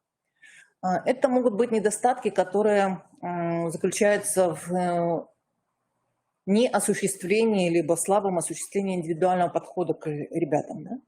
И часто бывает, что учителя не принимают никаких мер по организации работы с теми детьми, которые испытывают трудности в обучении, с учетом тех результатов, которые они показали на всероссийских проверочных работах. Наталья Владиславовна, что здесь можете прокомментировать?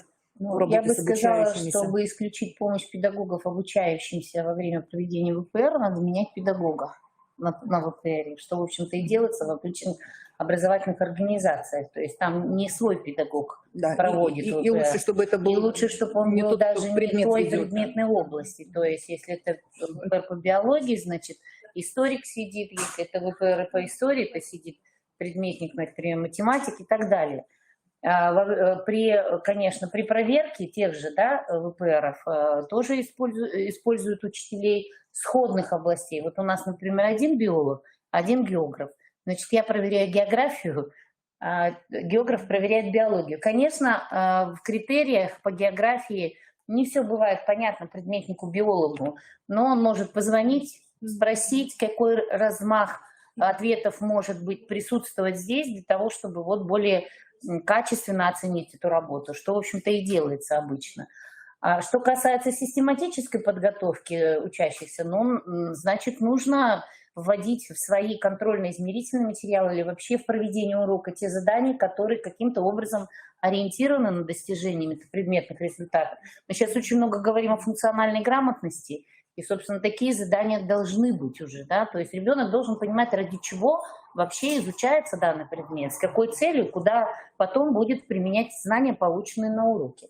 И ВПР это как раз проверяет тоже, насколько ребенок владеет возможностями, умениями определять, сравнивать какие-то вещи, да, делать анализ, делать выводы, обобщать материал.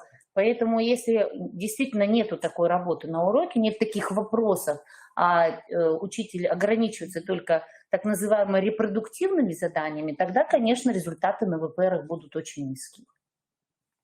То есть вот надо просто где-то менять подход к проектированию своего урока и тех видов заданий, которые необходимо вносить. Вновь вопрос. Что для этого может сделать заучитель? Что поменять подход? Это что-то сложно. Обучение в обязательном порядке. Методические семинары как раз, как правило, направлены на решение этих проблем. И это не просто семинары, это не просто пришли, что-то рассказали друг другу, это обязательно с погружением, то есть это практикум. Это семинар-практикум, где работают в совокупности учителя, причем разных даже предметов. Они порой для того, чтобы спроектировать урок, например, открытие нового знания, они сидят, ведь не только литераторы, да, одни вместе, они сидят как раз и технолог, учитель технологии, учитель русского языка, учитель математики в одной связке. Причем чаще всего они берут учебник совершенно другого предмета, это тоже важно. Как ни странно, очень многие выбирают, например, вот у нас был уроки учителя физкультуры, а выбрали учебник геометрии для того, чтобы попробовать спроектировать урок с другой области. И когда у них это получилось, то есть понятно, да, проблема-то когда видится шире, не только в рамках своего предмета. Видно, что все уроки можно построить в любой предметной области вот именно в такой технологии, например. То есть это важно. И они конкретно даже задания придумывают. И еще один блок проблем, он связан непосредственно уже с этапом проверки всероссийских проверочных работ, когда отсутствуют в школе единые подходы к проверке. Когда проверка работы осуществляется не в соответствии с критериями, либо выставленные баллы не соответствуют утвержденным критериям. Да? Либо когда выставляются баллы за невыполненные задания. Да? Ребенок задание не выполнил, стоит не 0, стоит, например, единичка. Когда проверка работ проводится карандашом. Да? Карандаш нужно вообще исключить из ВПР. Либо имеются какие-то исправления другой пасты, добавляются баллы до соответствующей оценки промежуточного контроля. А также бывают просто ошибки, так скажем, по невнимательности, да, когда нарушения при подсчете итоговых баллов и при переносе физсока наблюдаются. То есть здесь очень четко нужно все перепроверить. И, конечно, когда в целом необъективная оценка качества знаний в школе, вот о чем мы говорили уже, занижение, завышение необъективное, тоже, конечно, существенно повышают возможность возникновения рисков необъективных результатов. Наталья Владиславовна, что здесь можно порекомендовать завучам? Как я уже сказала, можно дать на проверку учителю в близкой области, если нет второго такого специалиста, да, в своем классе, проверять как бы не принято. Возможно, если уж на то пошло, когда возникают проблемы такого плана, то проверяет и учитель, и специалист другой, чтобы вот эту объективность сохранить. Плюс, конечно, карандаш исключается сам по себе, это понятно. Но при выставлении, дело в том, что экселевские таблицы позволяют просчитать полный балл, поэтому я не думаю, что тут какие-то серьезные нарушения могут возникнуть, если выставить все грамотно. То есть да, вот почему еще 2 человек можно использовать для того, чтобы вот как раз избежать вот таких чисто механических ошибок, когда заносятся результаты уже вот в таблице. И тогда, в принципе, объективность будет в плане проверки УПР. Вопрос поступил. Коллеги, если вы его увеличите, мы на него сразу ответим. Можно ли судить об объективности или необъективности результатов, если дети, зная, что отметок не будет, особенно осенний ВПР, не стараются выполнить работу хорошо? Да, совершенно верно. Это действительно большая беда, когда дети узнают из средств массовой информации, что не будет работа выставлена в качестве какой-то отметки, да, в журнал, они действительно, многие даже не приступают к выполнению этого задания. Поэтому это издержки вот нынешнего ВПР, поскольку если бы это была весна, а весной бы проводили, то результаты были бы более объективные, чем сейчас. Какая рекомендация? Вот я думаю, что детям можно сказать, что это только рекомендации, а не выставлять отметки. А по идее учреждение имеет право это сделать. Да, мы об этом говорим. То есть это ведь не закон, что нельзя выставлять, это рекомендовано не ставить отметку. Если детям при этом сказать, что это будет выставлена как обычная контрольная или проверочная работа, то я думаю, можно избежать подобных ситуаций. То есть образовательная организация решает сама, да, принимает решение о том, что будет засчитывать результат проведенной ВПР в качестве какой-то промежуточной аттестации. Да. Ой, здесь очень хорошо, да, по поводу работы с родителями. Мне кажется, это сейчас очень... В году было такое, что в одном классе родители письменный отказ написали, класс не писал. Да. И мы не можем заставить писать. У нас нет для этого никаких рычагов. У нас один класс не писал. То есть мы должны думать, как прорабатывать с родителями. Вопрос не перед даже ВПР, да? А у нас рычагов. Да. Мы же не можем заставить. То есть нам нужны, я вот сейчас думаю, наверное, даже такие сценарии собраний с родителями, причем не перед, да, вот ВПР, а постоянно работать с родителями для чего, с какой целью они проводят. Да, ну это, да, это довольно Весна сложно. это у нас в рамках промежуточной аттестации. да, это там все, да, какая-то логика у нас. Да. Я бы еще хотела добавить вот еще какая была А вот проблема. интересно, Жанна Рюриковна, осенний ВПР является входным контролем. Да. Ну, это в школе так решено. Если есть, наверное, да, ставили приказ, если да, локальный акт, наверное, коллеги. Конечно, да. Но, с другой стороны, Галина Владимировна, когда мы говорим с вами об управленческом цикле, Да, начинается то всё, начинать надо с диагностика. какой-то диагностики. Нужно знать начальный уровень. Да, но это все должно быть отражено. Конечно, да. И должно быть решение на уровне организации, причем оно заранее должно быть представлено всем субъектам, они должны принять участие в обсуждении. Конечно, да, все это, да, коллеги. Все процедуры должны быть соблюдены. Инструмент для нас, Конечно, а для детей, я считаю, что мы должны оценки вот Выставить, осенью да. выставить. Ну, мы тоже не выставляли. коллеги, это Говоря, для нас было просто сигнал, что вот кто-то из детей Действительно, у нас тоже не написали, и мы потом ввели индивидуальные беседы. Почему так произошло? Почему ты не стал писать, хотя мог это То есть это история у каждой организации, Да. свои профессиональные особенности по работе с родителями, поэтому мы здесь не даем рекомендации для всех. Это невозможно. Мы говорим о вариантах, о траекториях вашей работы. Но я думаю, что Вот еще была проблема в этом году, что когда ВПР, например, по биологии давали, мы все-таки сидим в основном на концентрической программе. Да. Вот сейчас мы вошли в линейку. Так вот, в 8 классе работы были перепутаны. Концентрическая программа была именно линейной, а линейная программа была концентрической. Поскольку в школах заявлена была концентрум, то когда 8-классники получили работы, а изучали они в прошлом году зоологию, то есть науку о животных, а у них задания все были по ботанике, то есть уровень 6 класса. То есть это был годичный перерыв для того, чтобы вот эту работу написать. Ну что ж, пришлось даже такое нам проходить, но тем не менее вот как-то прошли. И для нас это тоже был показатель. А что осталось? То есть мы из этого тоже извлекли пользу, то есть для себя проанализировали, какие виды знаний вот у них остались, и умения какие остались еще с годичным таким перерывом. вот мы о чем говорили, что именно у завучей аналитическая компетенция – это ведущая компетенция. Это вот очень важно сегодня понять и именно вырабатывать технологии по умению анализировать, использовать различные материалы.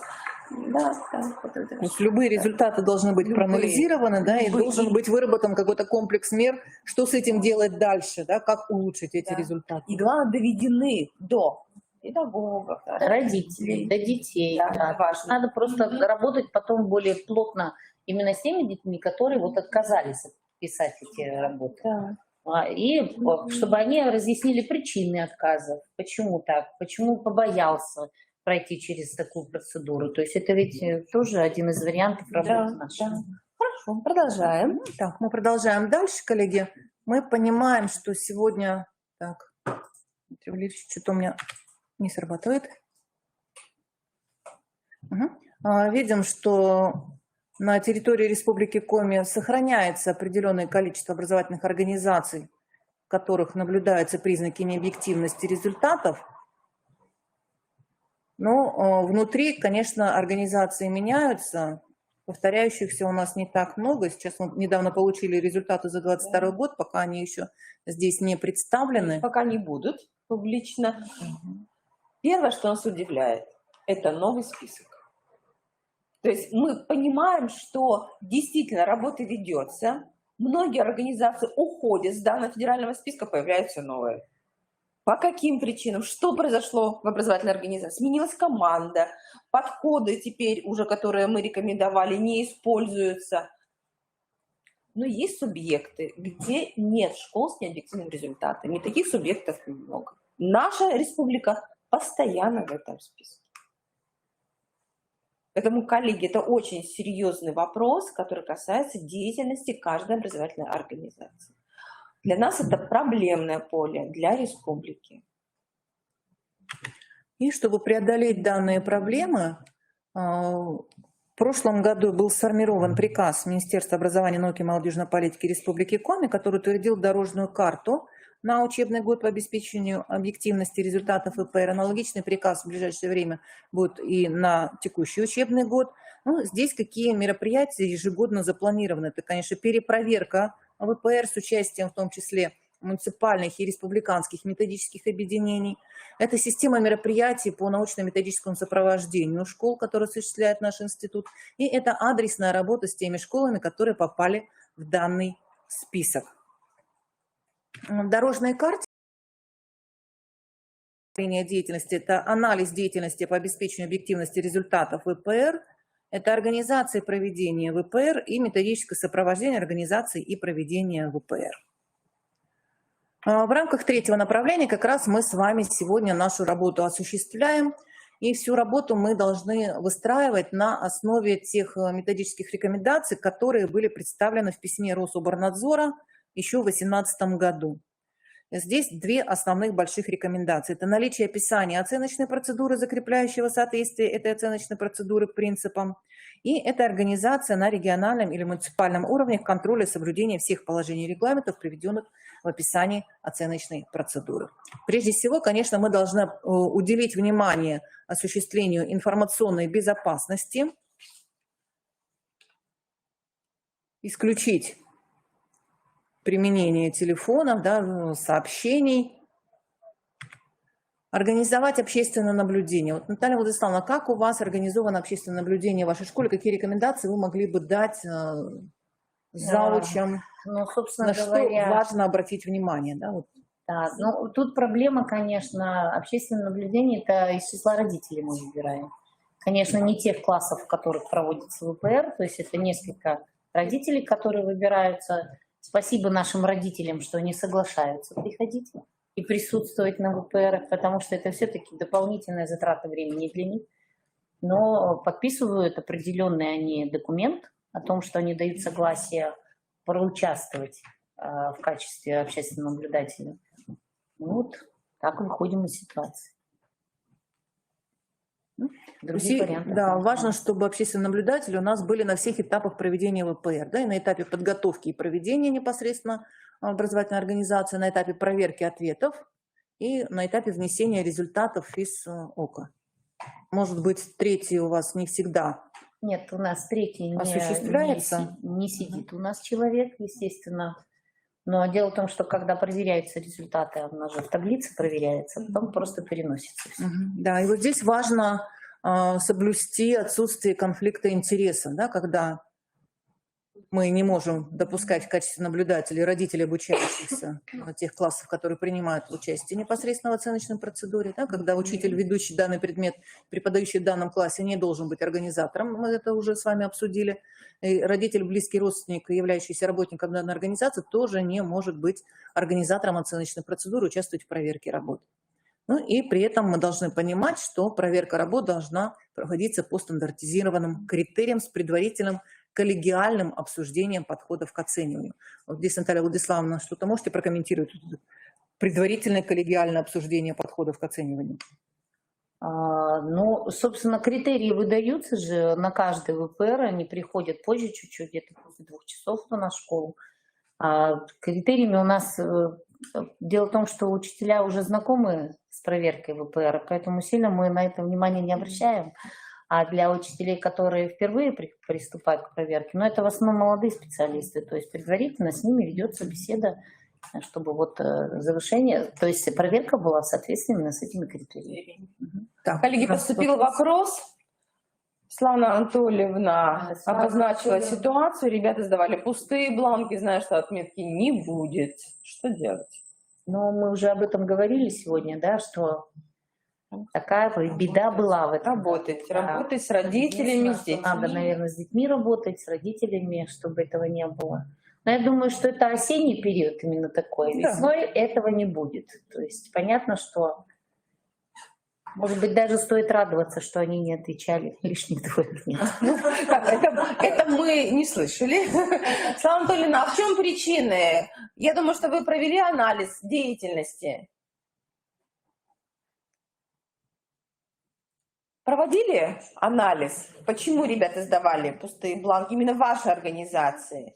Но я думаю, только не только в их организации. Я слышала такую историю, что во многих школах была такая проблема. Да. Что? Просто не захотели лишнюю 2 иметь. Вот возможно. Как ли это? Да? То есть проводили, может быть, опрос, подключили педагога-психолога, что-то сделали после или нет? Ну, не поняли значимость работы. Может, да. Ну, сколько таких было? Либо это единицы в классах, либо это, например, вся параллель. Это все ведь важно. То есть необходимо провести контекстный анализ и понять. Нет, я знаю эту школу, дело в том, что это у нас это ваша школа? номер 1. Номер 1. Да, и я думаю, что у них были просто отдельные люди, которые сдавали такие. То есть это единицы, это было не массово. Может быть, это дети, которые находятся в зоне риска, может, они были напуганы. Вот здесь, мне кажется, они не напуганы, скорее всего, были. Это именно те дети, которые, ну, вот, обладают определенной неуспеваемостью. То есть они... Им, наоборот, пожалуйста. Да, они что здесь? не сдавали именно по этой причине, что, наверное, были не уверены в своих силах, скорее всего. Анатольевна, надо провести анализ. Есть технология проведения контекстного анализа ситуации в образовательном процессе, поэтому, мне кажется, без анализа мы не поймем причины, и вы не сможете предпринять что-то, сформировать план корректирующих действий, что такого больше не допускать.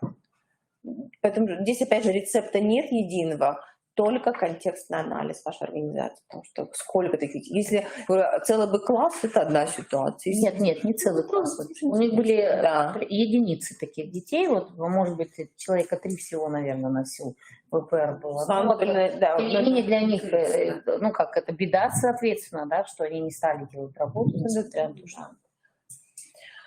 Но план корректирующих действий надо сформировать, и чтобы он был утвержден.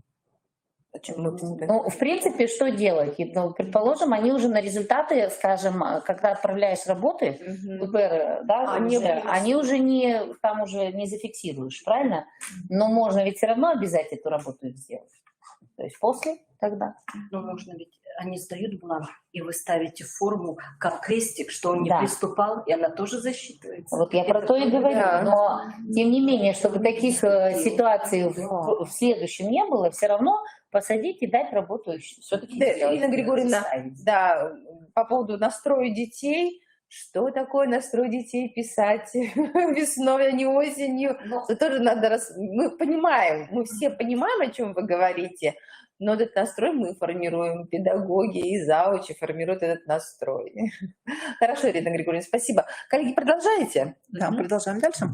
Особое внимание нужно уделить организации аудитории, да, при непосредственно проведении оценочных процедур, предусмотреть отдельное рабочее место, отключить мобильные телефоны, стенды и плакаты со справочной информацией закрыть. И, конечно, важное внимание нужно уделить кадровому обеспечению процедур оценки качества образования. И здесь важно предусмотреть различные механизмы контроля обеспеченности кадрами всех этапов проведения оценочной процедуры в соответствии с требованиями проведения и порядком проведения, обеспечить меры по обеспечению единообразия условий привлечения, подготовки и при необходимости аттестации специалистов для проведения оценочной процедуры и меры по предотвращению конфликта интересов в процессе проведения оценочной процедуры. Ну, мы, по-моему, основные уже моменты здесь обсудили, да, что необходимо сделать, именно учитывая кадровый состав. И также, коллеги, важно организовать использование всех ресурсов внутренней системы оценки качества образования, которые будут работать на объективность. Прежде всего, разработать локальный нормативный акт, который регламентирует проведение промежуточной аттестации. А что это за акт может быть, Наталья Владиславовна? Привести, как пример привести. Ну, он так и называется, акт проведения, локальный акт. Коллеги, положение про проведение промежуточной регламент проведения промежуточной аттестации. Может быть, нужен проект, и мы тогда вот, готовим и алгоритм работы зауча, ГИСЭО, и как работает зауч с аналитикой. И, может быть, проект локального акта тоже можем представить. Да, и вот вторая позиция, мне кажется, тоже можно как проект представить.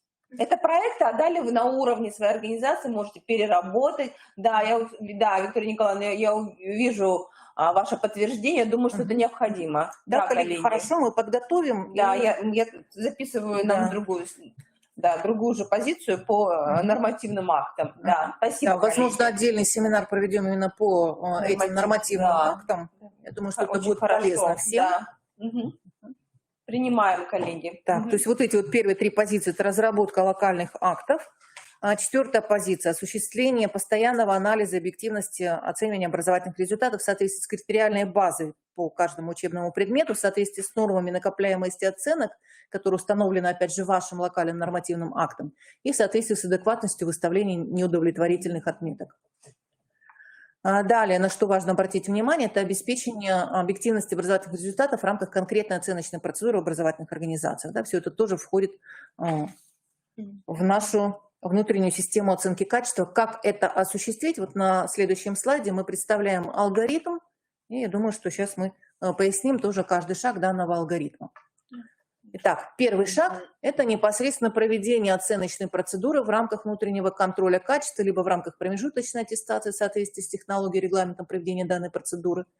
А далее, после того, как мы осуществили непосредственно эту оценочную процедуру, мы на заседании методического объединения учителей и предметников изучаем критерии оценивания. Ну, мы их заранее, конечно, тоже изучаем, да, но здесь еще раз вспоминаем, да, какие критерии оценивания предлагаются, проверяем несколько работ совместно в соответствии с этими критериями, выявляем, какие ошибки ребята допускают, обсуждаем общие подходы к оцениванию, затем непосредственно проводится оценивание совместно и при необходимости осуществляется перепроверка. Ну, перепроверку, наверное, Наталья Владиславовна, стоит осуществить в любом случае, да? Ну, перепроверка, она ведь выборочная идет, то есть несколько работ берется, просто перепроверяется на основании чего. Как вы ее организуете? Выборочно, когда сдают результаты. На уровне именно управленческого действия. Такие организовываются выборочно. Вот издается, Издается приказ о проведении выборочной проверки, да? Издается приказ, далее. Далее проверяют несколько видов работ. Кто? Завуч. Ну, не столько я, сколько у нас еще Поэтому есть завуч. вот эти моменты Да, проверяют. Потом, надо сказать, на заседаниях мы, соответственно, когда обсуждение идет критериев оценивания и тех видов работ, вот особенно раньше, когда готовились годовые контрольные работы по каждому предмету, сами годовые контрольные работы рассматриваются, потому что иногда бывает у учителя, он либо занижает эту работу, то есть делает очень простой, либо наоборот, он ее делает слишком сложной. И поэтому даются рекомендации для того, чтобы вот либо убрал часть заданий, либо добавил каких-то часть заданий и исходил из тех планируемых результатов, которые заложены в наших программах. И уже, соответственно, критерии оценивания ориентироваться на определенные требования, чтобы были. То есть перепроверка, она может осуществляться и внутри образовательной организации, да, непосредственно теми учителями, которые участвовали в процедуре, либо это может быть перепроверка и между образовательными организациями, так называемая перекрестная перепроверка. А как же это организовать? Это вот но если школа рядом находится, это решается. организовать можно, но когда они находятся достаточно далеко, то это, конечно, очень трудно. Я даже не... Мы можем сказать, но это организовать... Организовать не получится, потому что это такая тяжелая аппарат, вот эти контрольные процедуры, контрольно-оценочные. Это должны быть Что на самом соглашения, договоры, да, это очень все сложно сделать. Это идеальный вариант. Да, ну, тут решение на муниципальном уровне должно быть принято. Да. Но типичные ошибки, конечно, анализируются и даются рекомендации, да, что даже бывает так, что сам учитель себе уже дает рекомендации, на что обратить внимание. А вот, коллеги, есть вопрос, или это не вопрос последний? Анжелика Федоровна, с какого муниципалитета вы? Выборочную перепроверку проводим на муниципальном уровне. Колоссальная работа. Конечно, колоссально. Да, конечно. Анжелика Федоровна, с какого муниципалитета? Сысола, да. Молодцы. Но вы организуете это на уровне управления образования? Да.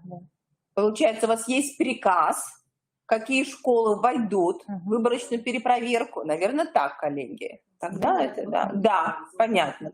Тогда да. То есть это не уровень общей образовательной организации. Все есть, понятно. То есть это уровень управления образованием. Ну, эффективно, Анжелика Федоровна?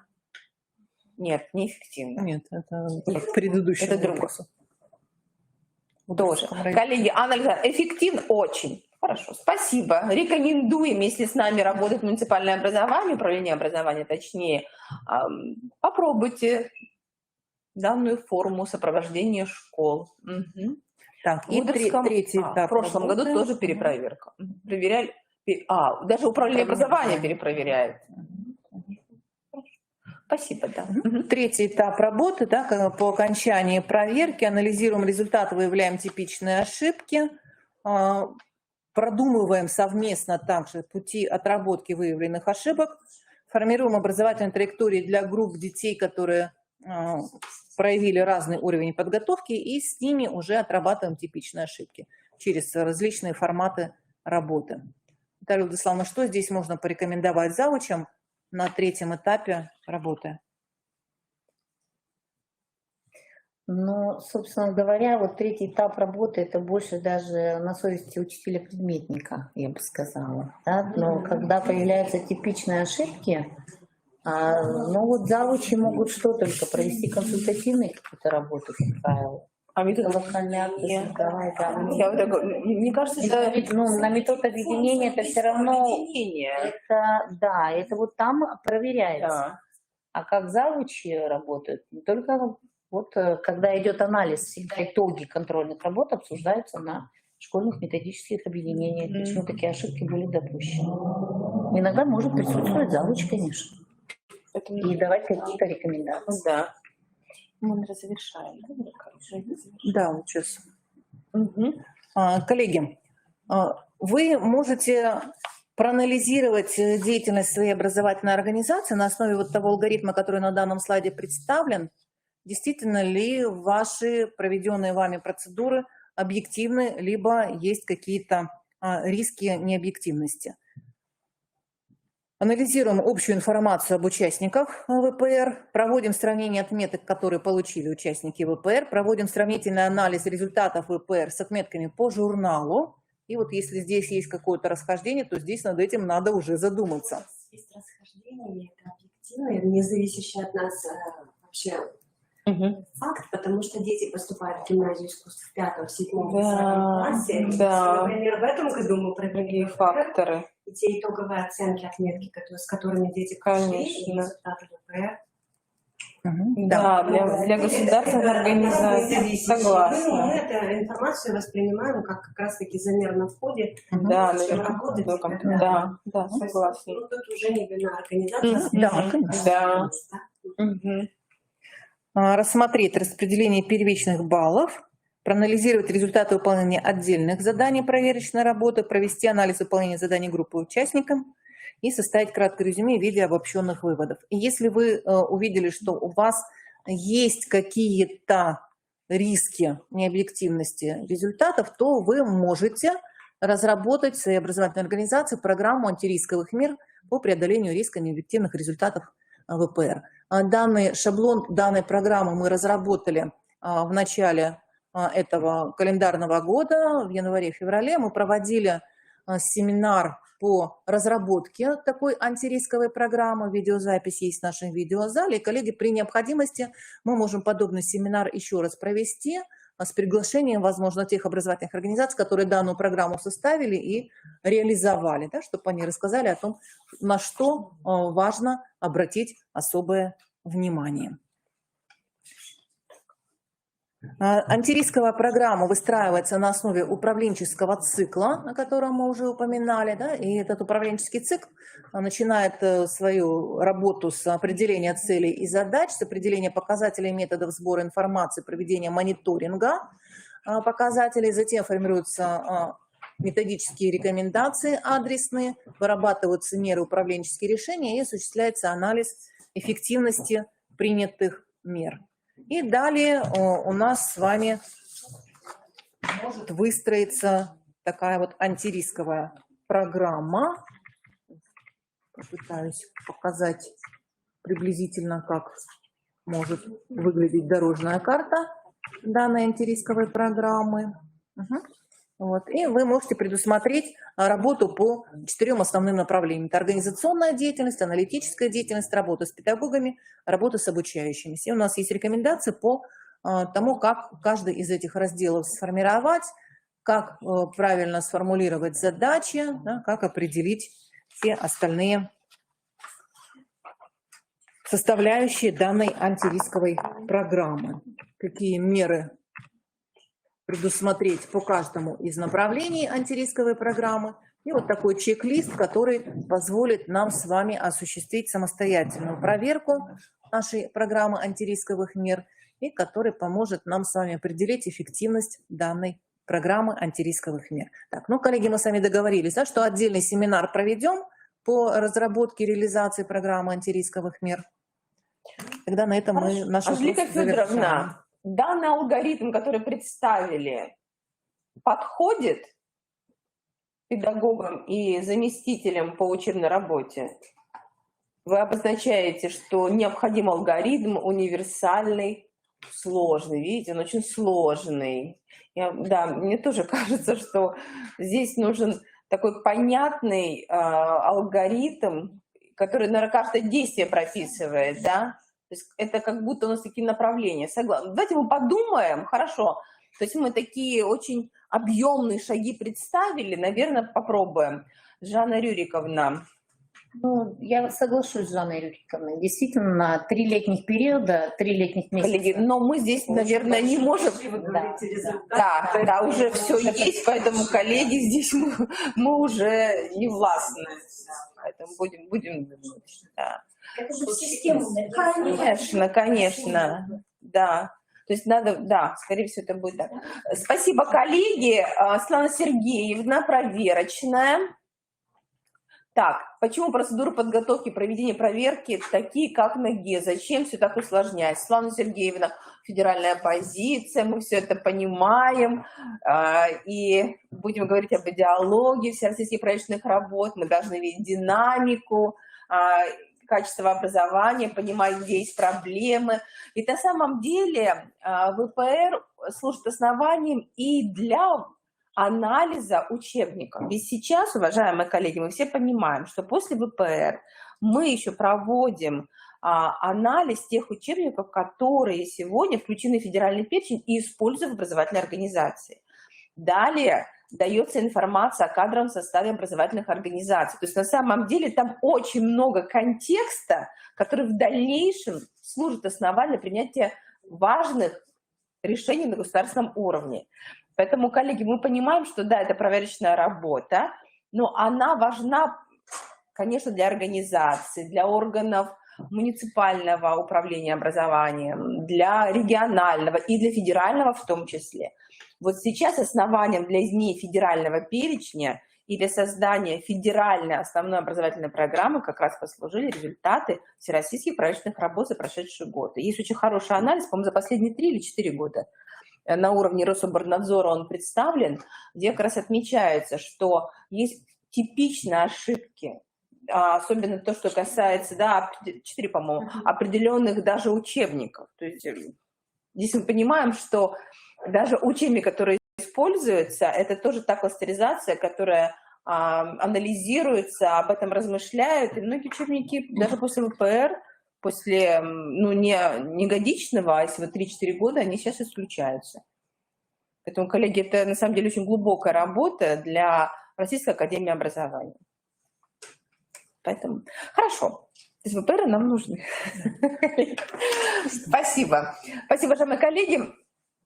Что мы принимаем как методическую задачу? По поводу алгоритмов, да, это важно. Мы постараемся алгоритм разработать.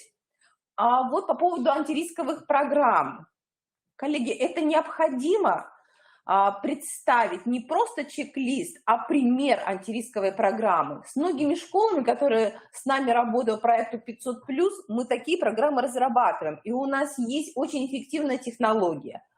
Для школ с необъективными результатами это было только предложение. Мы обратили внимание, что многие школы использовали эту возможность, а многие не стали рассматривать.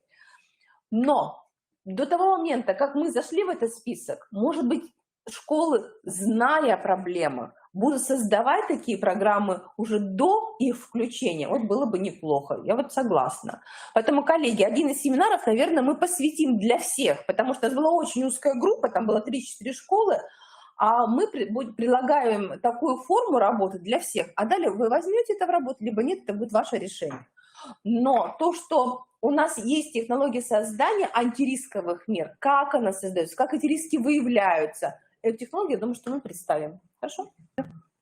Коллеги, спасибо большое за внимание. Мы подходим уже к завершению. У нас осталось буквально, наверное, минут 15-20, поэтому позвольте мне перейти к самому последнему вопросу и еще раз обратить ваше внимание на республиканскую систему методического сопровождения именно школьных команд по вопросам качества образования. Коллеги, эта презентация будет доступна, потому что в этой презентации у нас обозначены сроки проведения семинаров по подготовке ГИА, а также информация о курсах повышения квалификации, о сроках их проведения. Поэтому, коллеги, после того, как я завершу, все презентации у нас будут доступны, и справа у нас появится информация «Скачать презентации». В течение скольки минут? 20 получаса? Вообще, пока я не выключу это. Да, пока мы не выключим, давайте мы дадим возможность, это будет минут 25. Мы отключимся. Нам далеко ехать. Коллеги, да. Мы вам передадим тогда, подумаем. Да, они будут доступны справа на боковой панели, их можно будет скачать самостоятельно. Мы только будем исключать файл по личному кабинету, а именно наше письмо, оно придет. Хорошо, все остальное, все презентации будут в доступе. Вот как только мы завершаем, открывается на боковой панели такая возможность. Хорошо, коллеги? Сейчас такой возможности нет. Можно. Мы сейчас завершим. Коллеги, у нас столько участников. Конечно, да. Коллеги, прошу прощения, у нас в очной студии, поэтому нам важен диалог открытый со всеми. Итак, уважаемые коллеги, мы говорим о комплексе мер. Мне передадут инструмент для работы. Мы сегодня говорим о комплексе мер, который в настоящий момент является рабочим инструментом для системы образования нашей республики. Итак, уважаемые коллеги, мы сегодня должны понимать, что на уровне республики анализируются результаты государственной итоговой аттестации всех образовательных организаций. Мы видим, это публичные результаты, которые являются основанием для всей нашей управленческой системы. А именно для кого? Для нашего Министерства образования, науки и молодежной политики Республики Коми, для каждого управления и, конечно, для Института развития образования. На основе данного анализа мы понимаем, какие школы сегодня находятся в зоне риска. В этой связи на основе анализа типичных затруднений и ошибок обучающихся по каждому предмету, мы это все видим, у нас появляются информационные карты по предметным и методическим затруднениям каждого педагога. Уважаемые коллеги, вот эта аналитика приходит в республику, она действительно не сформирована зачастую по образовательным организациям, по предметам. Далее институт это все собирает с точки зрения необходимости методического сопровождения. Это большие данные, с которыми мы работаем. Что важно сегодня? Те принятые меры по сопровождению образовательных организаций, педагогов, управленцев, они не случайны. Они возникают только после анализа деятельности каждой образовательной организации. В этой связи, что важно, уважаемые коллеги, на протяжении последних 3 лет Российская Федерация проводит единую диагностику профессиональных компетенций педагогов. Проводит ее Федеральный институт оценки качества образования. Наш институт является оператором данной системы. Многие регионы уже включили в диагностику 70% педагогов. Что определяет результат диагностики? Мы понимаем, на каком уровне по каждому предмету находится сформированность необходимых компетенций для исполнения своих именно профессиональных функций. Если мы этой информацией не владеем, мы не можем понять, почему возникают типичные ошибки затруднения у обучающихся. Уважаемые коллеги, я, наверное, все-таки дам вам рекомендацию и призываю вас. Такая диагностика проходит 2 раза в год. Направляйте педагогов. Это бесплатная диагностика. Но это далее инструмент для нашей совместной работы. Мы понимаем, что сегодня, к сожалению, мы можем констатировать тот факт, что у нас педагоги находятся и на минимальном уровне профессиональных компетенций, и на низком, и на среднем, и на высоком. Мы знаем всех, но это небольшой процент. Поэтому, конечно, очень сложно в дальнейшем выстраивать работу по сопровождению обучающихся, когда мы не понимаем, а каковы же затруднения дефицита педагогов. Мы очень хорошо прорабатываем со школами, которые входят в проект. Это 25 школ, это буквально 7% от общего количества школ. Это школы, которые вошли в проект 500+, их сопровождает и ФИОКа, наш институт, Мария Анатольевна является региональным координатором данного проекта, это другая ситуация. Но для того, чтобы сегодня сопроводить каждого педагога, каждого зауча, у нас есть следующие инструменты. Итак, в прошлом году в Республике Коми открыт Центр непрерывного повышения профессионального мастерства, в который на сегодняшний день включены региональные методисты. Это учителя практики, которые прошли диагностику профессиональных компетенций, которые обучены ФИОКа и которые стали сертифицированными методистами. Уважаемые коллеги, у нас таких методистов уже на сегодняшний день 156. Именно это методисты-педагоги, которые могут исполнять их функцию методистов-наставников в муниципальных образованиях и своих организаций. Мы сегодня действительно понимаем, что буквально, когда мы получили в сентябре, наверное, полный список, мы сегодня начинаем их, обучать, их сопровождать, но это хороший ресурс для вас. У нас работает сайт Центра непрерывного повышения профмастерства.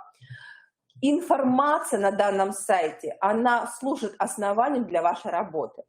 Если вы наберете, даже зайдите на наш сайт, зайдите на сайт Центра, и вы увидите тот потенциал, который есть в республике. Вторая очень важная позиция.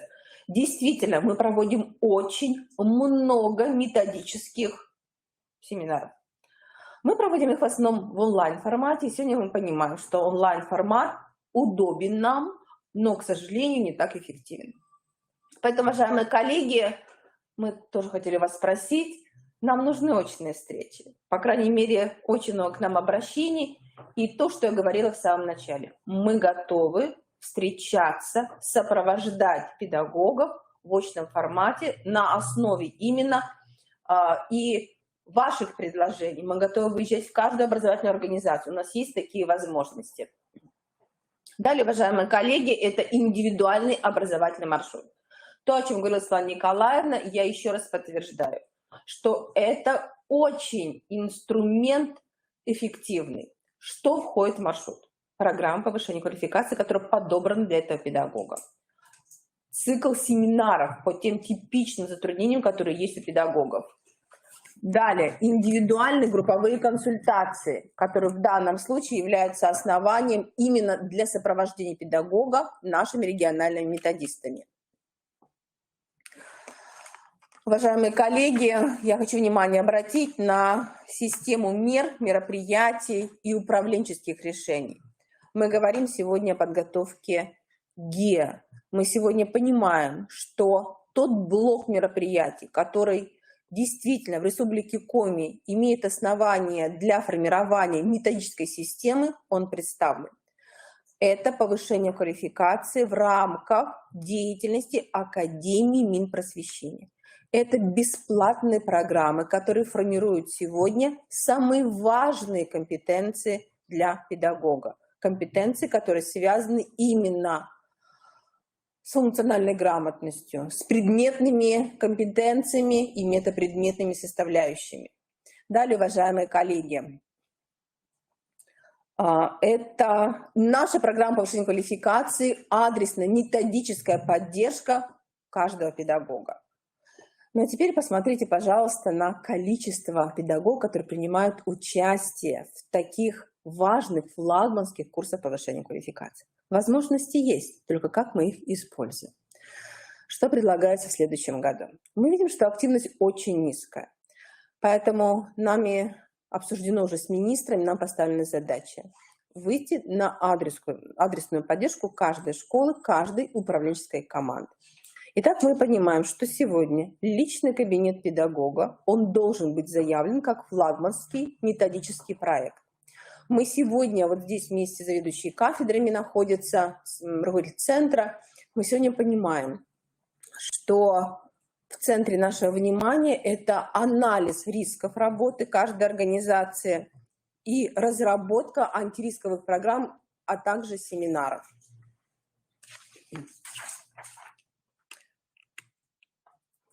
Почему мы говорим о педагоге и о вас, уважаемые коллеги, уважаемые завучи? Сегодня действительно в центре нашего внимания те ментальные установки учителя, которые прежде всего связаны с тем, что именно мотивация педагога, именно его готовность не только работать в системе, но решать задачи, новые задачи в этой системе, это очень сложно.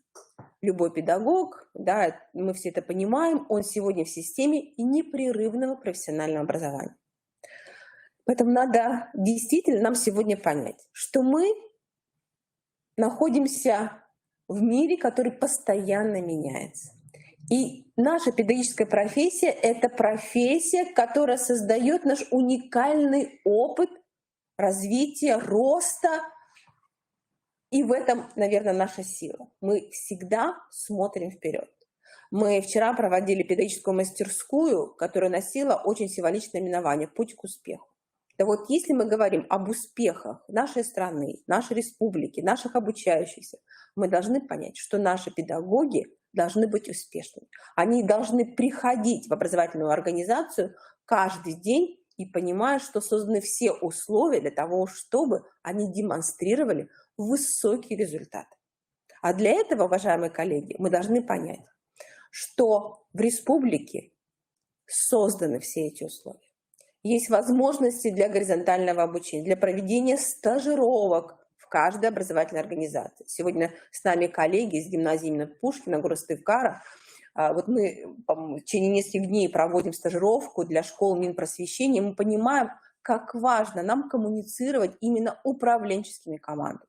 Вторая позиция – это наставничество. Мы эту действительно систему отрабатываем очень качественно. Сегодня есть несколько моделей работы в педагогическом сообществе. Работаем не только с молодыми педагогами, но в каждой школе должна быть выстроена система наставничества. Педагог успешный, опытный и педагог, у которого есть дефициты. Это могут быть разновозрастные группы, но самое важное, что через Центр непрерывного повышения профмастерства сегодня отработаны эти модели и сформированы даже нормативные акты. Поэтому система наставничества, она не возрождается, она сегодня заряжает нас новыми смыслами. У каждого педагога может быть наставник. И даже у меня, у моих коллег могут быть наставники и должны быть наставники по цифровизации, по психологическому сопровождению обучающихся. Их может быть много, но самое главное, что наставник действительно может дать рекомендации, принять участие в каком-то обсуждении, и даже если мы говорим об объективности, необъективности. Поэтому это очень важно. Ну и конкурсное движение, уважаемые коллеги. Педагог будет успешен, когда он действительно понимает, он публичная личность. Он имеет сегодня все возможности продемонстрировать свой успех. И многим это важно. И вот эти ментальные установки, они должны быть в основе работы каждого завуча, именно с педагогами. Итак, ментальные установки. Но мы говорим теперь уже о более конкретных вещах. Уважаемые коллеги, вот начиная с этого слайда, мы представляем вам информацию о курсах повышения квалификации, о семинарах, которые мы, Институт развития образования, проводим на основании поручения нашего министра. Мы готовимся действительно сегодня к очень важному процессу. Процесс, который в центре нашего внимания, это формирование методических условий для сопровождения педагогов, заучей, руководителей, которые включены сегодня именно в рамках деятельности центра в единое профессиональное пространство. Уважаемые коллеги, все данные программы посвящены действительно государственной итоговой аттестации. Что важно нам сегодня с вами отработать? Нам выдано поручение, это очень правильное поручение. Мы сегодня имеем технологию использования наших данных по участию каждого педагога, каждой образовательной организации в семинарах и курсах повышения квалификации. Уважаемые коллеги, мы сегодня передали всем муниципальным образованиям информационные карты, которые демонстрируют профессиональную активность педагогов в муниципальном образовании. Они состоят из 5 позиций, в том числе, кто входит в методический актив, кто прошел профдиагностику, кто принял участие в курсах повышения квалификации Академии просвещения, в каких семинарах принимали участие. Это списки по фамилии. Такое поручение было выдано, потому что проходили собеседования с муниципальными образованиями, на них присутствовали и начальники управления образования, и заместители по соцвопросам. Мы должны понять, если мы говорим о том, что предложена система, мы должны оценить, почему она не используется, либо как правильно организовать рабочее время наших педагогов. Мы все понимаем нагрузку, действительно. Но что важно, что данные курсы повышения квалификации, они сегодня очно проходят в Институте развития образования. Действительно, пандемия нас вывела немножечко в другие направления работы. Мы очень много проводили дистанционных курсов. Начиная с октября мы курсы все по подготовке государственной итоговой аттестации, по разбору типичных ошибок, по именно исполнению профессиональных задач с точки зрения государственной политики, мы все это проводим, уважаемые коллеги, очно. На этом слайде даты, когда мы ждем очно коллег. Мы очень надеемся, уважаемые коллеги, что вы отреагируете. Следующий слайд – это курсы повышения квалификации. Ну, здесь по всем предметам, уважаемые коллеги, вы видите. По одному курсу повышения квалификации, по-моему, только по математике мы предложили 2, и по русскому 3 предложили, они разные, но тоже все это связано с ГЕ. Коллеги, мы представляем все программы повышения квалификации, которые включены в федеральный реестр. Что такое федеральный реестр? Коллеги, это те программы, которые прошли экспертизу профессиональную. 3 эксперта проверили. Они сегодня включены в федеральный реестр как отвечающие требованиям современных программ повышения квалификации. И последняя программа, обращаю внимание, эффективное управление качеством образованием в общеобразовательной организации. Мы проводим данный курс с 25 ноября по 22 ноября по 25 ноября. Приглашаем очно, именно это заучи. Мария Анатольевна Гамбова является автором программы, но подключаем очень хороший коллектив. У нас будет около 5 преподавателей на данной программе. Мария Анатольевна, какие мы направления здесь будем раскрывать? Здесь мы будем говорить о том, как в образовательной организации провести диагностику состояния внутренней среды, внешней среды, как использовать результаты диагностики для совершенствования своей программы развития образовательной организации. Мы посмотрим, как можно задействовать различные возможности, которые дают нам участие в различных проектах. И здесь уже в зависимости от той категории, которая у нас будут слушатели представлены, будут ли это управленческие команды школ 500+, будут ли это управленческие команды, может быть, школы Минпроса, либо школы, которые не задействованы в проектах. Здесь уже различные варианты будут для выполнения итоговых заданий. Коллеги, вопрос по поводу курсов. Платные. Какие-то платные курсы, какие-то бесплатные. Именно в зависимости от нашего задания, которое нам передается. Поэтому здесь решается вопрос на уровне каждого муниципального образования. В Сосногорске мы организуем курсы для всех педагогов-математиков. Это будет в ноябре. В Сосногорском с управлением отработали, поэтому здесь тоже вопрос решается. Онлайн. По поводу онлайн-формата, да, у нас такая возможность. Кто-то очно присутствует, а кто-то может онлайн подключиться, но все равно это курс очный. То есть вы его не рассматриваете самостоятельно. У нас есть технологии работы именно интерактивно. Кто-то онлайн может подключиться, но вы все равно очно присутствуете. Вот у нас сейчас идут курсы по математике. Там 2 человека онлайн подключены, выполняют все задания. Именно в нашей системе все получается. Не где-то, когда-то, а именно в тот момент, когда проходят занятия практические. Обязательно с камерой и микрофоном. Да, и камера, и микрофон – это обязательное условие. Коллеги, далее. Теперь семинары по анализу результатов ОГЭ и ЕГЭ по предметам. Начиная с 5 сентября, уважаемые коллеги, мы провели цикл методических семинаров по анализу типичных ошибок. Они есть, уважаемые коллеги, в доступе. Обращаю внимание, как найти и как вместе с коллективом вашей команды посмотреть данный семинар. Вы заходите на сайт Института развития образования, раздел на главной странице «Видеозал». И 3-й клик – это баннер «Адресная подготовка ГИА». Мы выложили все наши семинары именно этого года, только уже сентябрьский и октябрьский по каждому предмету. Уважаемые коллеги, вы можете посмотреть вместе, использовать это для своей работы. И также в этом разделе будут появляться и новые семинары.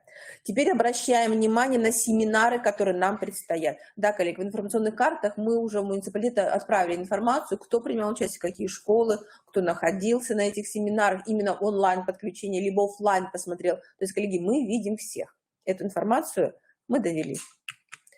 Итак, теперь семинары ноябрьские и декабрьские. Посмотрите, пожалуйста, по каждому предмету у нас 2, по русскому языку больше семинаров. Есть даты, обратите внимание. Все эти даты являются основанием, что у нас в письме будет ссылка, но самое главное, что через видеозал вы можете к ним подключиться. Регистрируйтесь и подключайтесь. Даты обозначены. По химии, по биологии, по физике, по русскому языку у нас аж 8, по-моему, да, семинаров запланировано. Посмотрите, пожалуйста, далее по литературе, по иностранному языку, обществознанию, информатике, математике, уважаемые коллеги. Пока вот таким образом мы представляем. Далее, по итоговому сочинению, уважаемые коллеги, мы провели цикл семинаров по итоговому сочинению. Здесь представлены ссылки, вы можете зайти и посмотреть вместе, обсудить и направить, если необходимо, в наш центр Светланы Мусановой, заведующему кафедрой филологического образования. Может, какие-то еще вопросы, мы готовы провести что-то еще. И личный кабинет обучающегося. Уважаемые коллеги, сегодня мы с вами обсудили. Это действительно инструмент, который нам необходимо рассматривать как единый ресурс. Мы очень долго думали, для всех, не для всех, но я сегодня говорила в рамках нашего 3-го выступления. Мы очень надеемся, что в этот кабинет зайдут 100% наших обучающихся. Поэтому, что важно сегодня понимать, что педагог-наставник закрепляется в каждой образовательной организации. У нас действительно будет информация по освоению материала каждого обучающегося, и мы эту информацию будем передавать на уровень муниципальный, при необходимости на уровне образовательной организации. В этом году учитель, наставник будет иметь возможность видеть процент освоения материала. Но мы уже пробовали по другим предметам в прошлом году. В этом году мы отработаем и уже отработали данную технологию, то есть учитель-наставник будет тоже это видеть. Итак, уважаемые коллеги, спасибо вам за профессиональное внимание. Мы очень рады, что вы были активными участниками нашего 1-го республиканского семинара для заучей. Нам важно, что мы вместе, что мы единая профессиональная команда, рады вам всем. И теперь у нас доступ открыт.